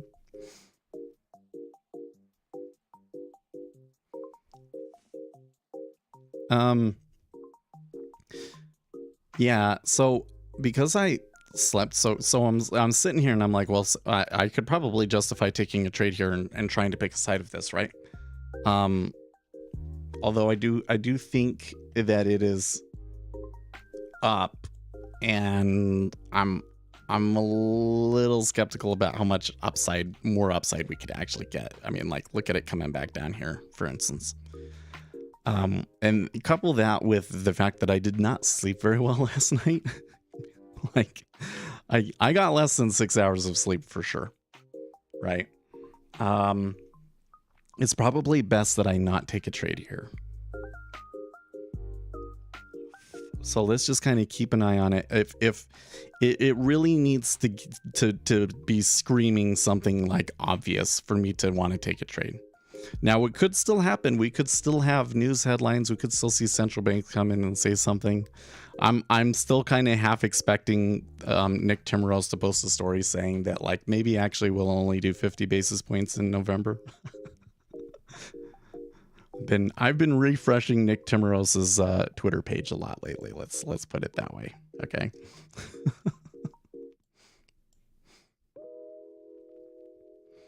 Ben Shapiro, we can only hope that other social media bosses, CC Mark Zuckerberg, follow Musk's lead and find again the mission that led them to found their companies rather than cowering in the corner at the behest of the Democratic legacy media complex. No, that's not why they founded those companies, but that's okay, Ben, if you want to think that. It was so altruistic, but that's not why they made them. They made them because the government wanted to be able to track everything about our lives. Where did you see? It's the consumer sentiment number. It's on every news squawk right now and all over Twitter. What do you guys don't know about? You forgot about the University of Michigan Consumer Sentiment Survey? Come on. That's that's actually a pretty big deal usually. You can see they pulled for it. Market moved off of it. It seems to me like it wasn't far enough away from expectations to really induce a whole lot of trade. So now I think that we have to work on to what kind of end of month flows might we be seeing, and how much of the end of month flows are going to be today, it being Friday, versus Monday. Well, I think that last time that we saw this happen, they all just held it until Monday. So that doesn't help, does it? So maybe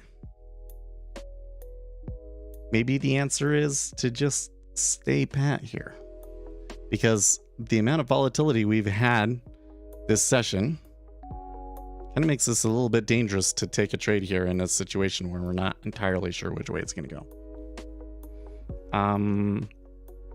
I do see the volume largely tilted to the upside, though. There is that. Retracing that initial sell, at least.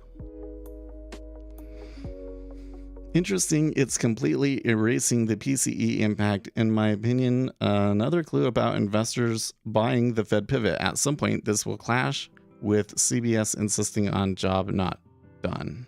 Central banks insisting on the job not done yet. If there's another turning point in this market, it could be a bloodbath.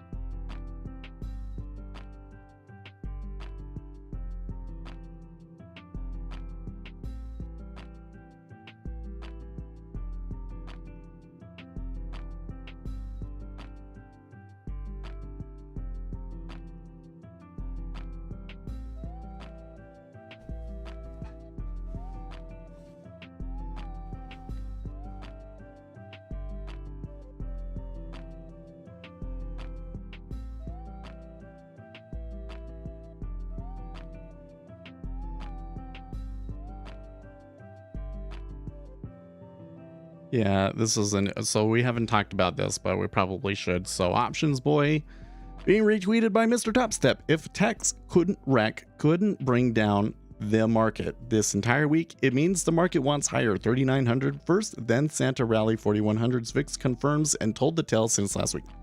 It's true that even though we've been getting these bad tech earnings and we've been getting this bad volatility and everything, the volatility index is not rising. Probably in part because like it's already like there's already a lot of options and stuff out there, but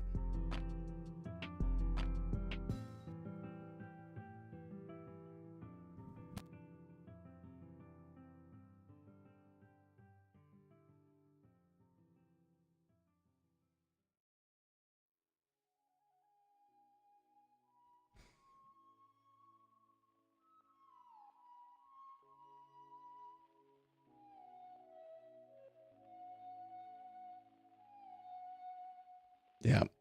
Earlier I was saying, oh, people are going to say that the Nancy Pelosi house attack thing is like staged or whatever. There's people on Twitter already saying that.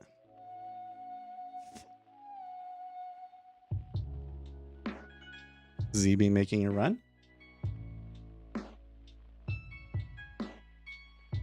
They are stepping up to the highs, aren't they?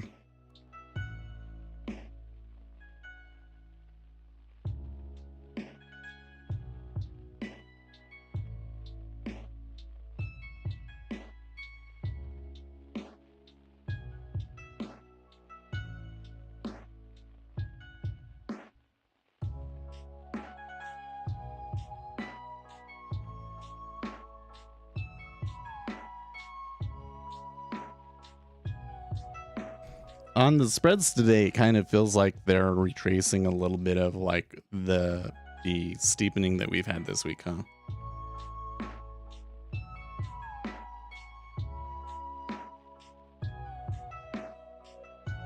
Let's reset things like right there so that we can see.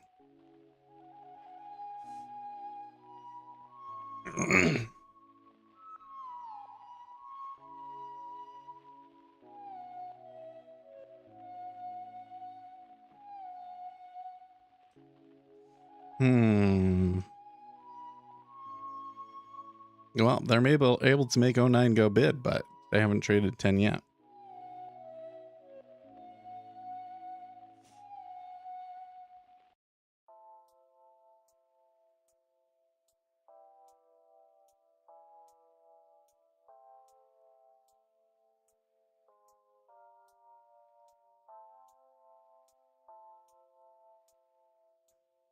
Still no information on who Pelosi's attacker was. I'm curious to know.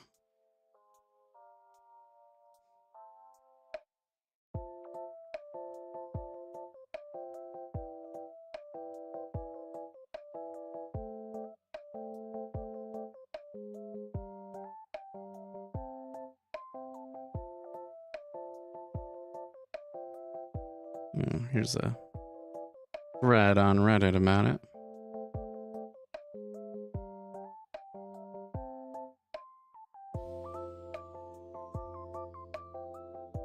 And then here's the Twitter thread.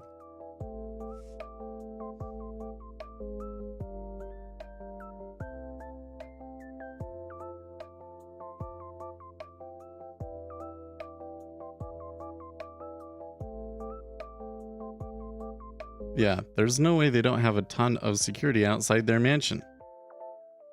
That's exactly my thought. Like, how does a person get into their house and not know that it was Nancy?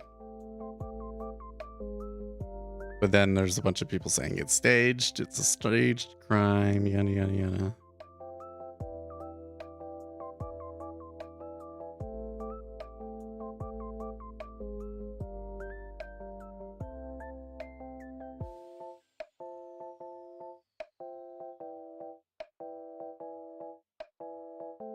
I remember it was a left-wing activist who vandalized their house last year.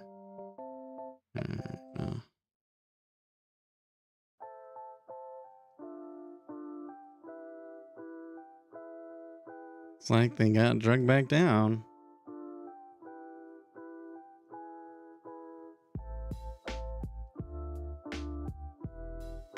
That's kind of looking attractive to me from the long side and the micros, but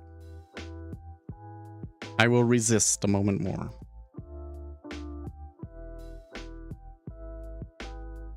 Yeah, see all these people talking about Jesse Smollett and stuff. They think that it's fake. Yeah, and if you go to r/politics, it's already assumed to be a MAGA attacker, probably.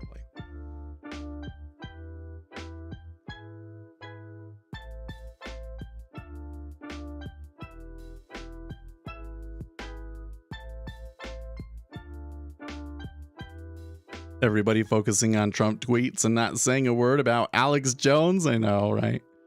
I'm not gonna follow. Listen, I'm not gonna follow Alex Jones. I don't want to read that. I have this weird relationship with the conspiracy theories. Like I love conspiracy theories, but I hate hearing about them. Like when I'm on TikTok and immediately when somebody starts saying something that's even vaguely conspiracy theory related, I'm like, next. But then when I'm on Reddit and I'm like reading about these sort of things after the fact, I enjoy reading about them.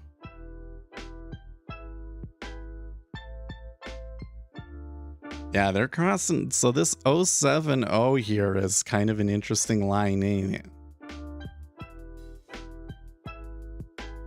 And I'm kind of getting this. Well, 4% is a lot lower, apparently. 0.3 maybe.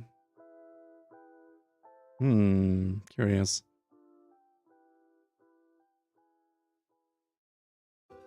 You'd have to assume that like this range down here is where they're headed. That looks like a pretty clear break from the treasuries. Although it hasn't moved a whole lot in the last like 2 minutes. Micro's still sitting here. And there was some strong sells there that had a little bit of pushback against them.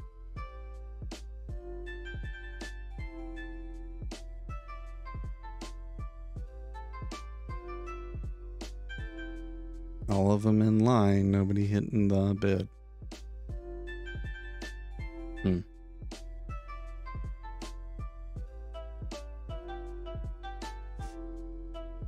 All Americans should be glad Nancy Pelosi is okay, says Bill O'Reilly. I agree, Bill. I'm honestly a little concerned about the Nancy Pelosi thing. Both because I think that it probably was a right-wing extremist and it's going to make us look bad. And also because it bothers me that people would be attacking a politician like that. That's not what we want to see in the country. That's not good. Why does the market start moving when the candles change 5, 15, 60, etc.? Algos, what do you mean by that?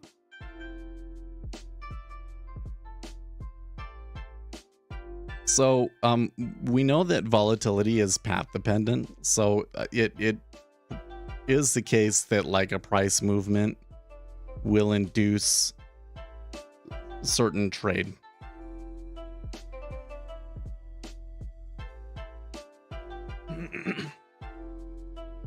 But I think that more often than not, it's because there's just a reason for it to move now. And it might seem like it's kind of random because the people executing the large emitter orders put a lot of effort into making it seem random so that you can't try and predict their orders.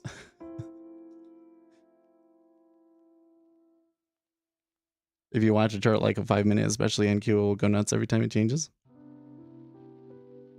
So if you go and I should just include it in my package. I have something called the pivot. It's like a really expensive indicator, and John Bottomley helped me make it. I'll tell you what, like on the next anniversary of his death, maybe we'll put it out. But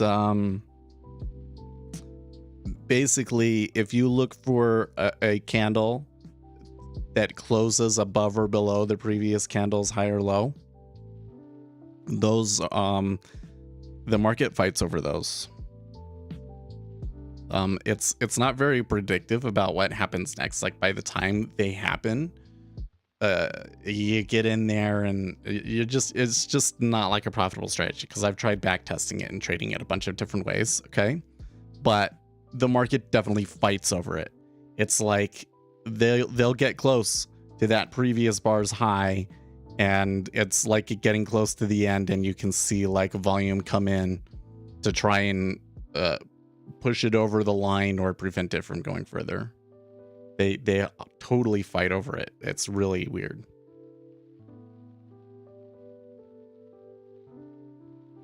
So there must be something out there that trades off of it, and maybe it's more complicated, and I don't know the whole story, but the market definitely seems to react to these pivots.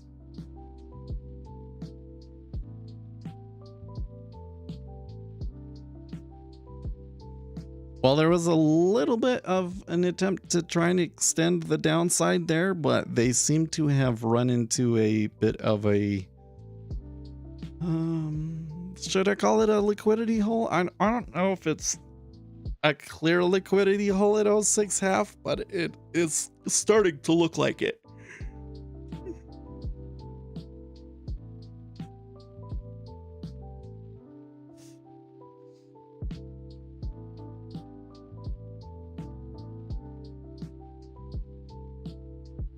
Breaking: Red Bull Racing issued with financial and sporting sanctions for breaching the 2021 budget cap. Unless they take away the Constructors' Championship from them? Like, really? It's not enough unless they take away the Constructors' Cup, which is kind of sad because they totally deserve it, right? Breaking. Why not follow Formula One on Twitter? Follow.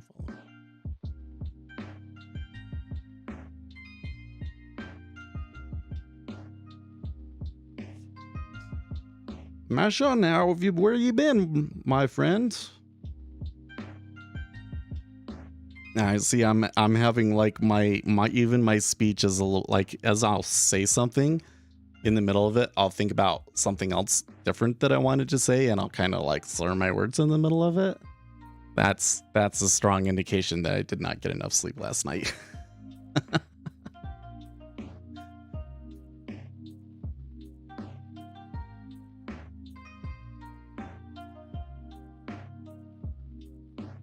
Oh, that's interesting. A lot of people liked my little pulled prices tweet yesterday.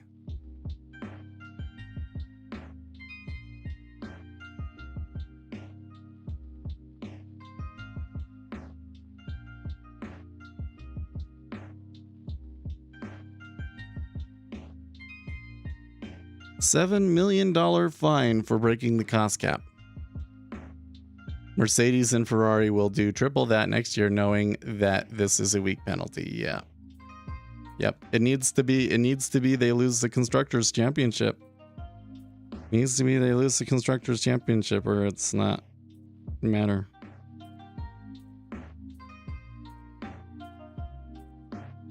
Looks like they want to go lower. Should have taken it.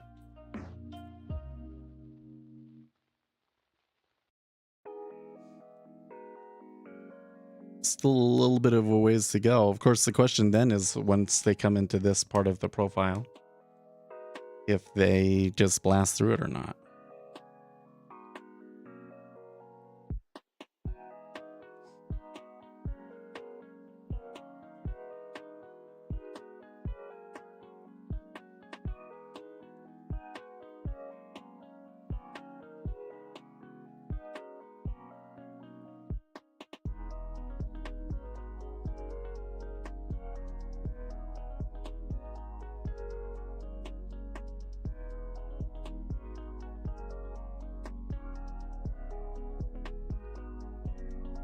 Ouch. Some volume came in short there in the 5-year, pushing him down another step.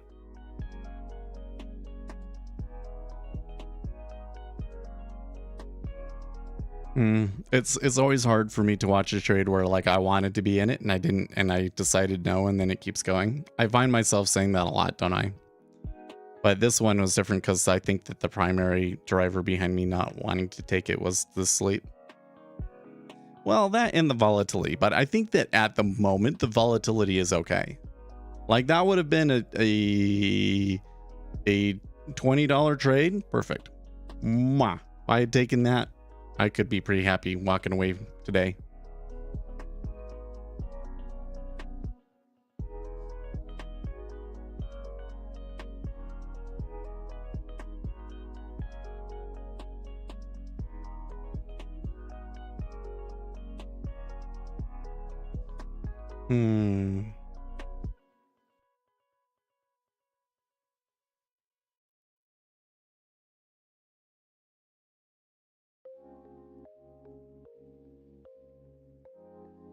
What's Jason Furman here saying? People are increasingly and appropriately focused on wages for occupations excluding incentive pay. This gets rid of a source of volatility extraneous to labor markets tightness and unlikely to persist. Just eyeballing the two series, you can see X incentive is smoother. Unfortunately, the BLS does not report seasonally adjusted wages for occupations excluding incentive pay. So you need to seasonally adjust yourself or just wait for charts.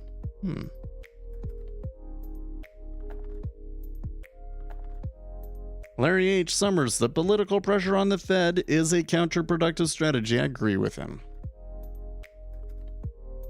Trying to make public statements and make it all public to try and put pressure on the Fed for them to do something, it doesn't help.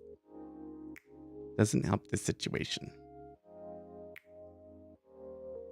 Like, go ahead and send the Federal Reserve a private letter if you're really concerned about it, but don't make it all public and make it a big deal and try and, you know, force their hand on something.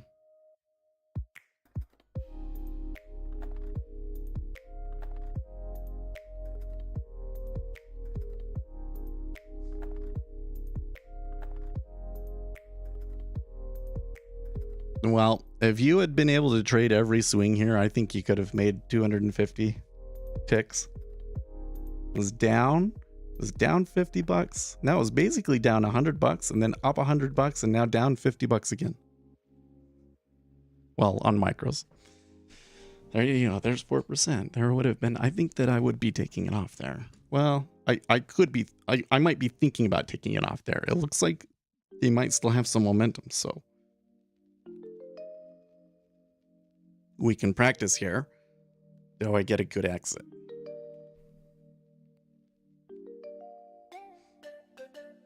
And a lot of this down movement, not seeing a whole lot of volume cumulative delta change in the 10-year, but I am in the 30 and the 5.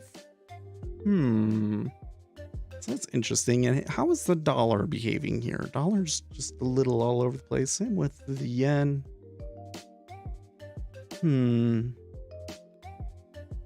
It's kind of interesting when I look at the treasuries. When I look at the treasuries, I'm kind of like, this looks like they're doing something, and maybe it's gonna end up being a wash, but it feels like something's happening at least. Then when I look at other instruments, they might be doing the same sort of a thing, and I just don't have a very good idea of the scale. But when I look at some of the other instruments, I'm like, oh, this action is all just noise. How do you trade micro yield futures with no liquidity? Preferably you don't. Okay, so here's what you got to do. First of all, in the 10-year, that's plenty of liquidity. Okay, especially if you're trading one lots, you can do it. But let's say that you wanted to trade 500 contracts in the 10-year. Okay, don't do it all at once. Don't do it all at once. Do a contract here and a contract there, and kind of wait and like have a time frame and split it out amongst that time frame. Do half of it at the beginning and then wait a little bit and do a quarter, or wait a little bit, do an eighth. something like that. Okay. If it's like one of these where there's like this huge spread, right? Then you're going to need something extra.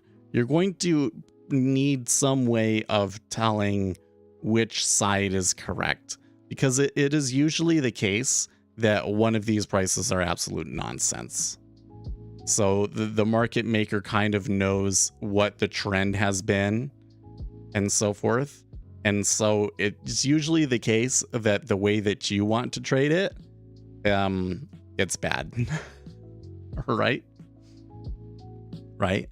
So if you're going to take a trade in something like that, first you got to know what's a fair price, and you might want to negotiate. So you can come in and you can put an order in and move it around a little bit until one of them decides to fill you on it.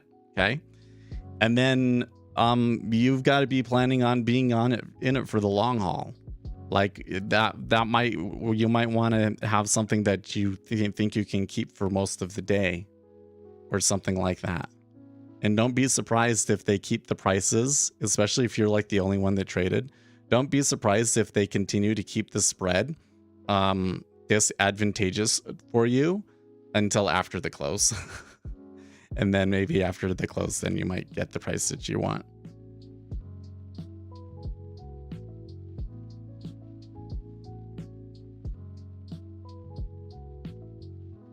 Order flow picking up on the bottom ladders. One ladder has a total of 9 contracts traded in its volume profile. Yeah.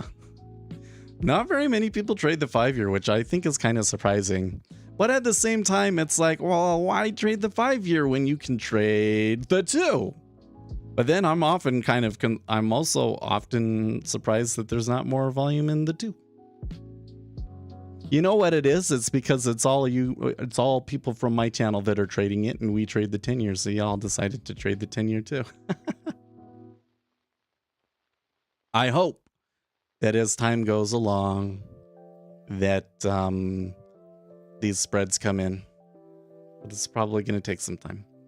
I don't follow Eurobonds. I don't get the data for it. Otherwise, I totally would. Especially as of late, I think that data would have been really, really useful, right?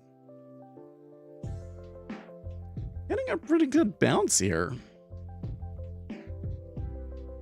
So they went right to 4% and they bounced off it again.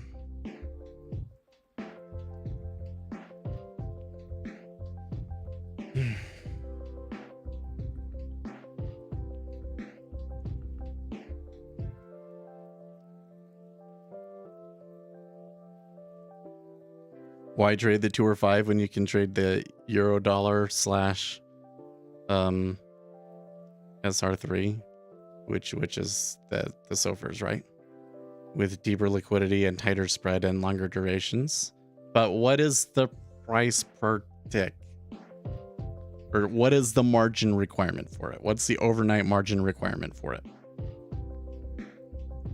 Let's go look.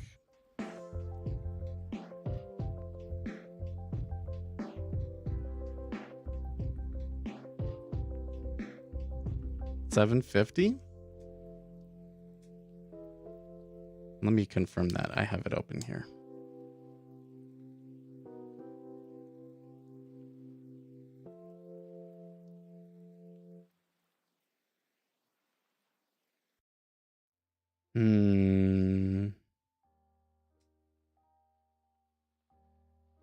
So the minimum price fluctuation is $12.50?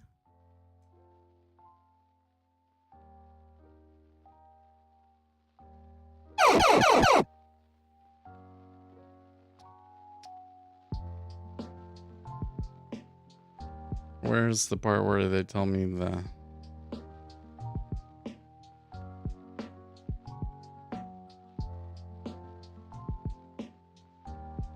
I guess I just have to take your word for it. That's $7.50. It's still bigger than the micros. That's still bigger than the micros, right?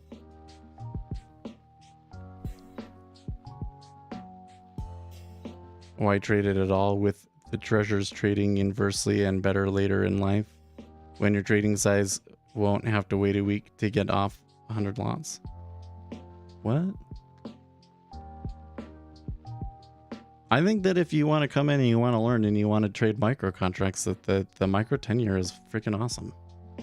I think that people are kind of sleeping on the opportunities that are available there. So for one thing, because of the way that it works and because it's such an immature product, there's inefficiencies in the market making that you can take advantage of, right? There have been some situations in news and so forth that we've been able to get fills on limit orders and been able to get as she goes trades on market orders. They were pretty darned good, right? You get 80% margin offset as well, right? But isn't the micro treasury yield futures like 250? So it's still like 3 times more volatile than the micros.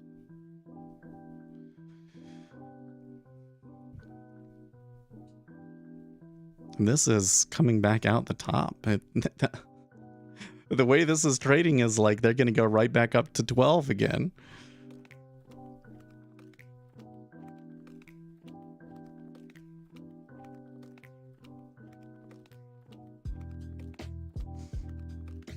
Silver futures might make sense though for a beginning trader. You do have a point. I never thought of it that way.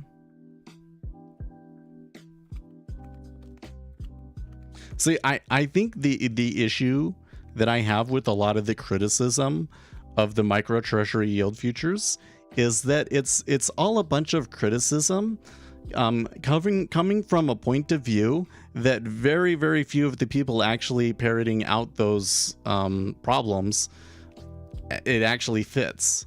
Okay, so yeah, if I'm an institution and I have to get millions of dollars worth of exposure to something, then it doesn't really make much sense, does it?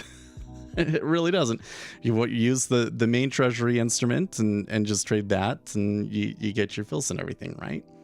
If you're a big successful retail day trader and you're making $100,000 a year trading futures, then yeah, you go and trade the treasury, the main treasury futures. Excuse me, because the commissions and everything are going to be, the savings are going to be significant for you. Okay. But like, that's like 0.01% of traders that we're talking about here, right? The reality is that 99% of traders don't do very well, don't have a very big account, etc., etc., etc. And the micro yields ends up being a really attractive option for them.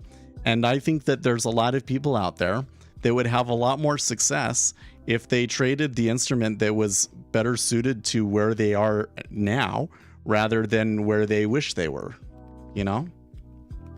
Because you can come in and trade these micro yield futures and maybe pay for your data fees for the month, and you're learning a lot and you're getting a lot better, right?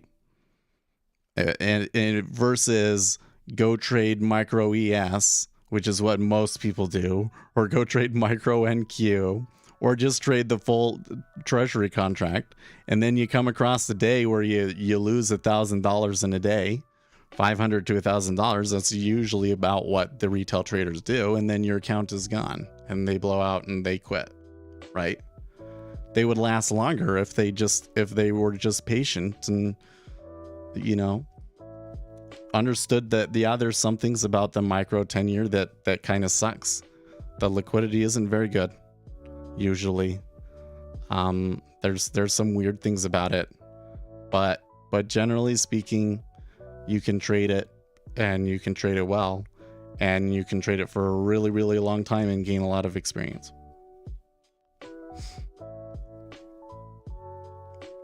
Forex would be the best if the markets would be centralized like futures. I don't know about that. So like so you can trade FX futures, right? But if the majority of the volume was happening in the FX futures, let's say, instead of being interbank, right? I'm not sure that Forex would actually be a good place for retail traders to play still, because I think that the people you're trading against just have too much of an advantage on you. Like in futures, they have a huge advantage on you, but it's like, well, for the most part, we're all trading on the same information, right? I can look and hear I got a news squawk and I can see what's on Twitter and I know what the economic numbers were and yada, yada, yada, yada, right? Okay. But the people trading the Forex, they know stuff. They're talking to governments and they know what's going to happen before you know what's going to happen. And they have an unfair advantage on you in Forex, I think. So this is why, again, going back to, okay, why ZN instead of ES? Assuming that you were able to get the same risk in both instruments, which you don't, okay? But if all of the risk parameters and all of that sort of stuff were the same, why trade the treasury instead of the equities? Because it's easier to find an informational edge in the treasuries. In ES, yeah, there's tons of information out there that you can use. Like you could know what the earnings are going to come out as. You could know what the economic numbers are going to come out as, and you can know what kind of flows are coming in and driving things, right? But in ES, there's just so much random movement that sometimes that doesn't matter. Or like you can be totally right, but there's no way that you can hold the risk for it, right? There's just so much noise and other things involved in it because it's an index of 500 stocks, right? So to actually get an informational efficiency that you can really feel confident in on your trade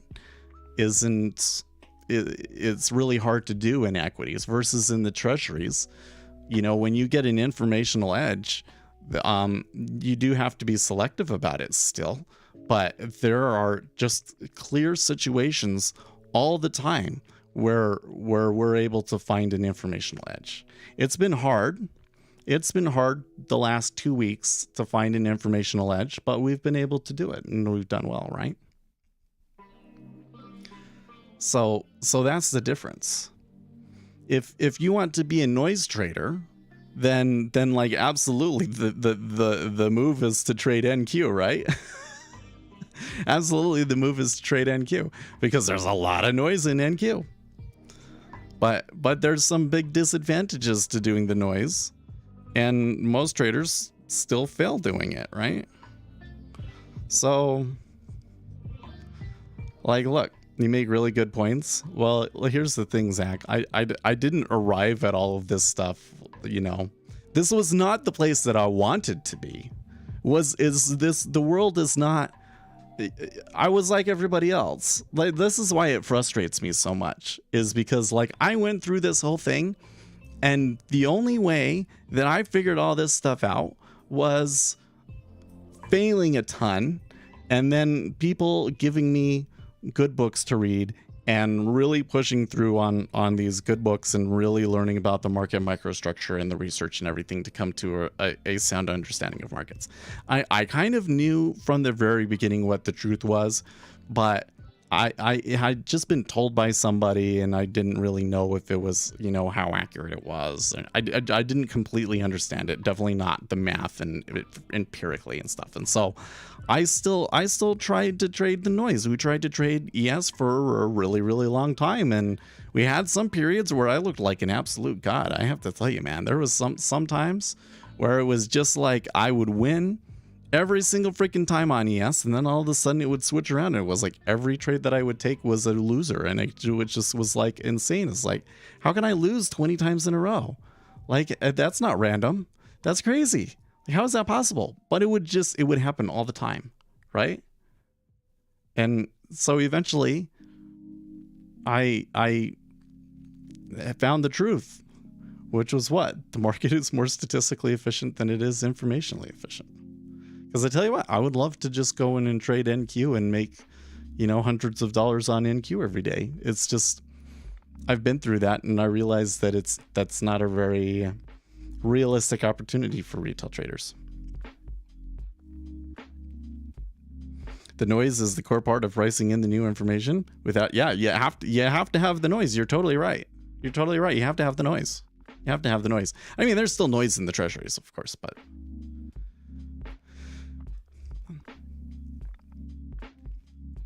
I mean, that's the downside of trading with an informational inefficiency, is that you might have an informational inefficiency and you might feel very confident about it, but there could still be news in the markets that moves it the other way, right? So like if you have a statistical inefficiency, if you have a technical analysis setup and it truly does work, and it's like super crazy hard to find, but if you do actually find one that should be reliable, you should be able to just trade that and it should be consistent, right? Like these market making strategies, those are consistent, right? That would be the best situation for a retail trader, is you find an instrument where you can be the market maker. Okay, not very many instruments around like that you can do that, but that would be the best. That's like the Gary Norton way of doing things. He's totally right that's like a better setup for a retail trader. Okay, but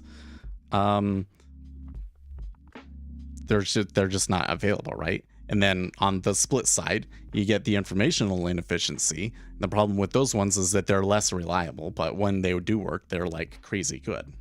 So if you can just be really good at being selective on them, then you can get into this situation where not only are you making tons of winning trades in a row, or like you're winning every day, but every time that you're winning, you're making big winners too. And when you lose, they're like tiny losers, right? That's where you can really get this kind of like this skew in the risk reward and everything, where you can be taking your reward can be 10 times your risk and you still have like a 50% win rate. Possible if you're informed enough, right?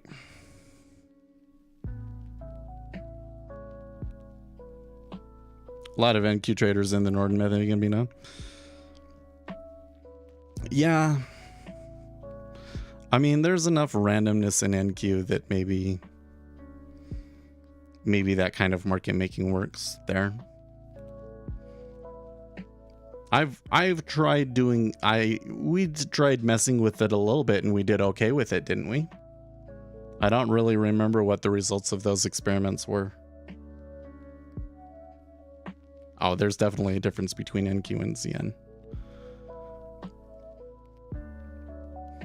Like if I were, so like I just kind of tried to give you like the layperson understanding of it. Now let me give you like the quantitative understanding of it.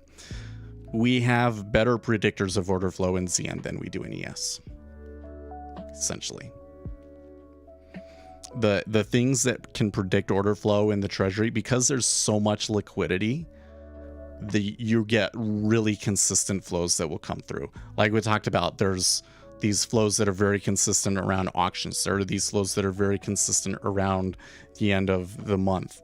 There are flows that are very consistent in regards to where the S&P 500 is going. So like if I haven't, like that's the whole thing, is like if I have a predictor of order flow in ES that would be worth trading off of and making it in ES, I probably also have one in ZN, right? Whereas then on top of that, there's all of these other extra ones that I can find in CN. And there are a couple of predictors of order flow that will affect ZN more strongly than ES. Right. So overall, if you want to be an informed trader, there are more opportunities for you in interest rates. Whereas if you want to be a noise trader, and I wouldn't want to be a noise trader because they mostly lose money. It was just like actually I was saying there, like they have to be in the market. That's how we have trade. So there has to be this noise. Okay. But by and large, the noise traders lose. Okay. It is possible to make money as a noise trader, though, theoretically at least. And if that's the way that you want to do it, then ES is probably the way to trade. In poker, a 50% win rate equals a loser. Think about it. Every time you win, you have an equal lose. In trading, if that's your best, you need a high risk career. Yeah. But that's what I'm saying, live action, is that in the way that informed trading works, is that you can have a 50% win rate, but your winners can be like 3 to 10 times larger.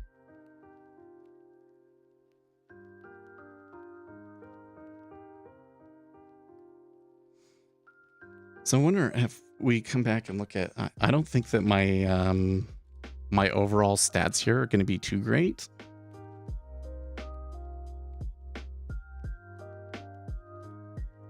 But I think it should be enough to make the point.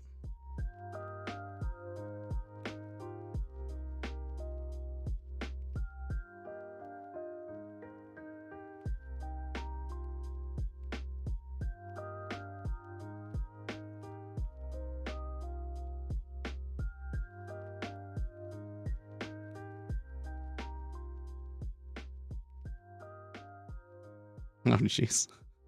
When I look at all of my trades for October, oh my gosh.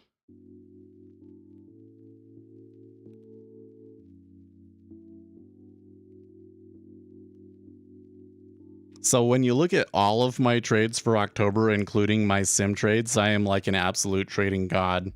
Look at this, man. 6,000 in a month. Heck yeah. Wait, what are the stats? What are the stats? There you go. Roughly 50% win rate. And then look, my MFE significantly higher than my MAE. Right? Which doesn't make sense. If my MFE is higher than my MAE, I should get a win rate below 50%. Right? It's like 1.5. It's probably even better. Right? Those are really good. Those are sim results. So like the reason why these results right here aren't necessarily very fair results of trading is because wow, profit factor 9. Wow. Where is it? Largest, oh wow, wait, really? My largest losing trade is 250? Oh, there is a big drawdown. Okay, there was a 2,875 drawdown. Okay. Yeah. But I'm not martingaling it, but I am manipulating risk. Like the way that I've traded on my sim account for the last, actually let's go back even further. How far back can we go here? Like let's just go for the year and include everything, including the sim trading, and it might show one of these situations. Yes, it does. Okay. So do you see here where like at the beginning of the year, let me get my pen out here.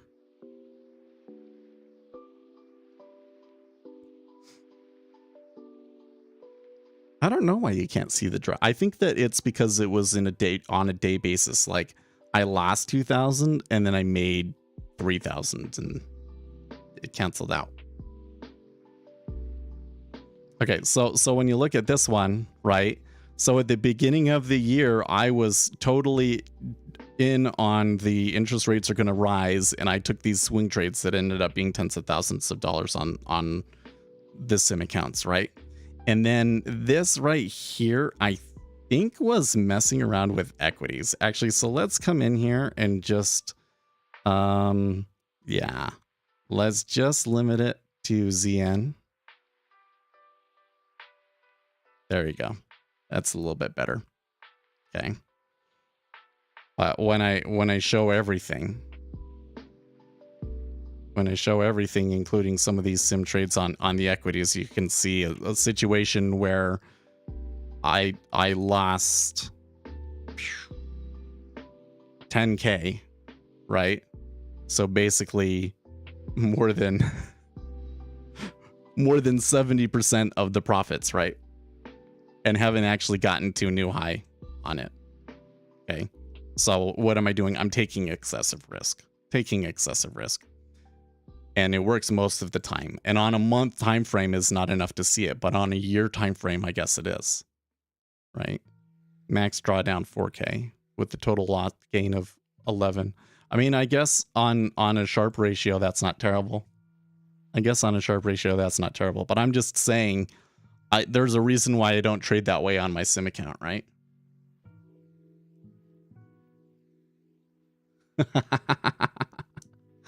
I don't think they are sim. You're the one guy who says it's sim, and I think it's live. Everyone else says they are live, and I think they are sim. Well, that is like so here's the thing. Here's the thing. So if I come back, wait, I have to, because I don't want to see account numbers, right? So if we come back and we only just show this one account that we've been trading, okay. Let's shift when we started. Oh, so we started at the end of July, huh? Oh, see there, I made the mistake. So July, we'll say 25th to October 28th. Apply. Okay, there you go.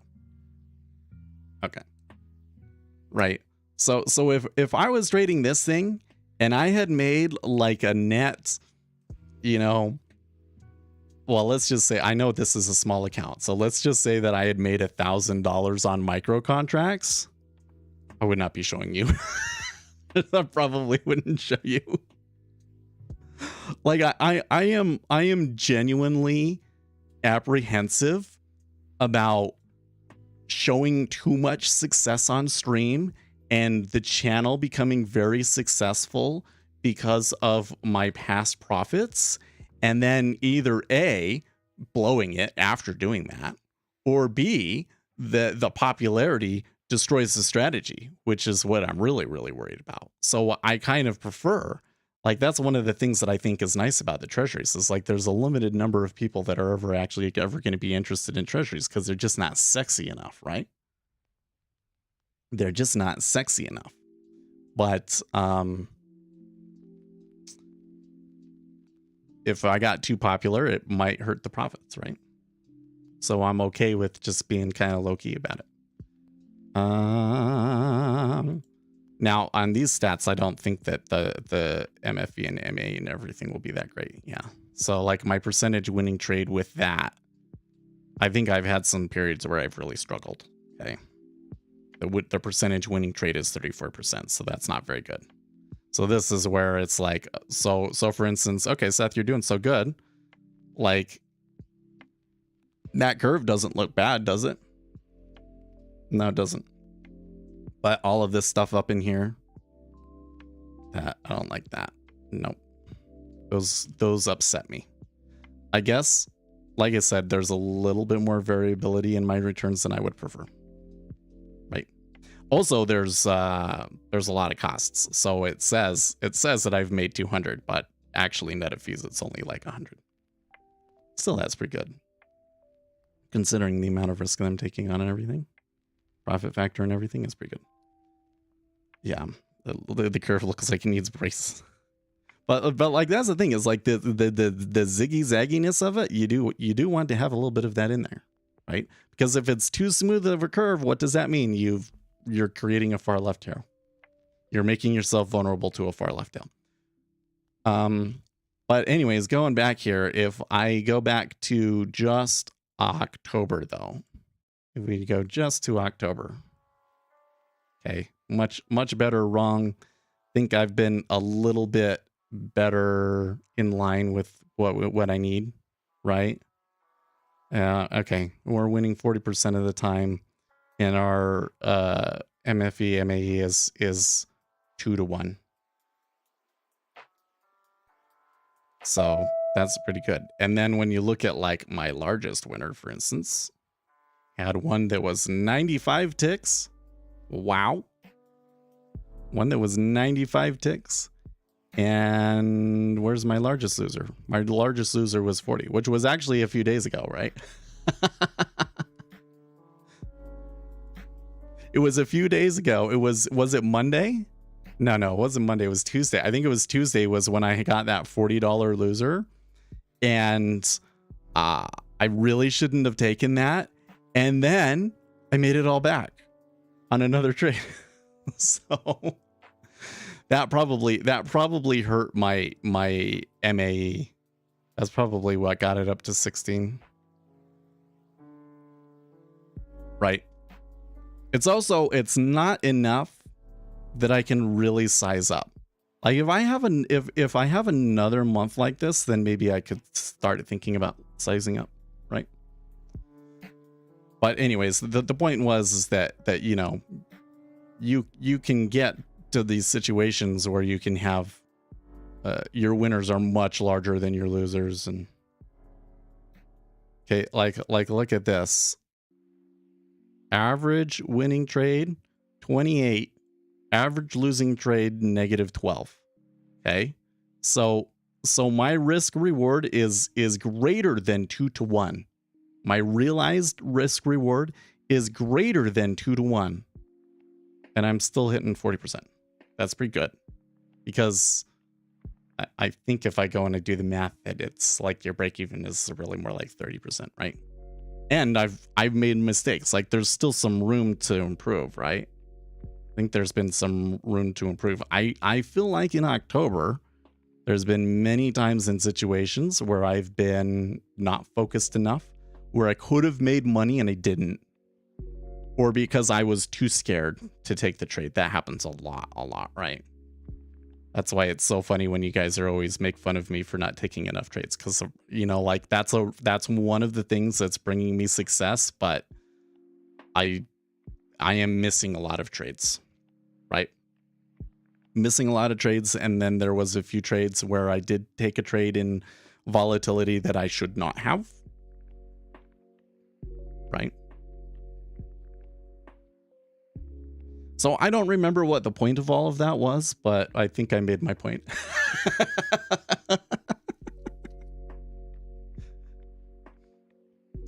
Take an example trade, goes 10 points against your one lot long. If you add one lot, you need to only collect 5 points to get even, and add 2 contracts. You need 2 to 5 points for even. Yeah, no, that's 100%. Yeah. Well, I wouldn't call that martingaling. No. So the martingaling is, I take a trade. Let's say that I have a risk. Let's just say that I give myself an equal risk reward. I want to make $10 or lose $10, 10 ticks on micros. Let's say that I'm going to martingale on micros. Okay.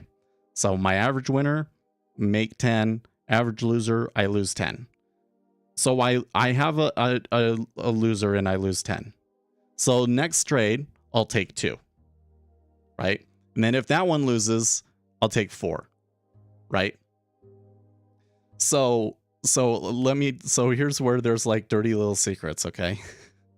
You can make money from taking on risk, right? It's just, especially with a small account, there's like really big problems with doing that, right?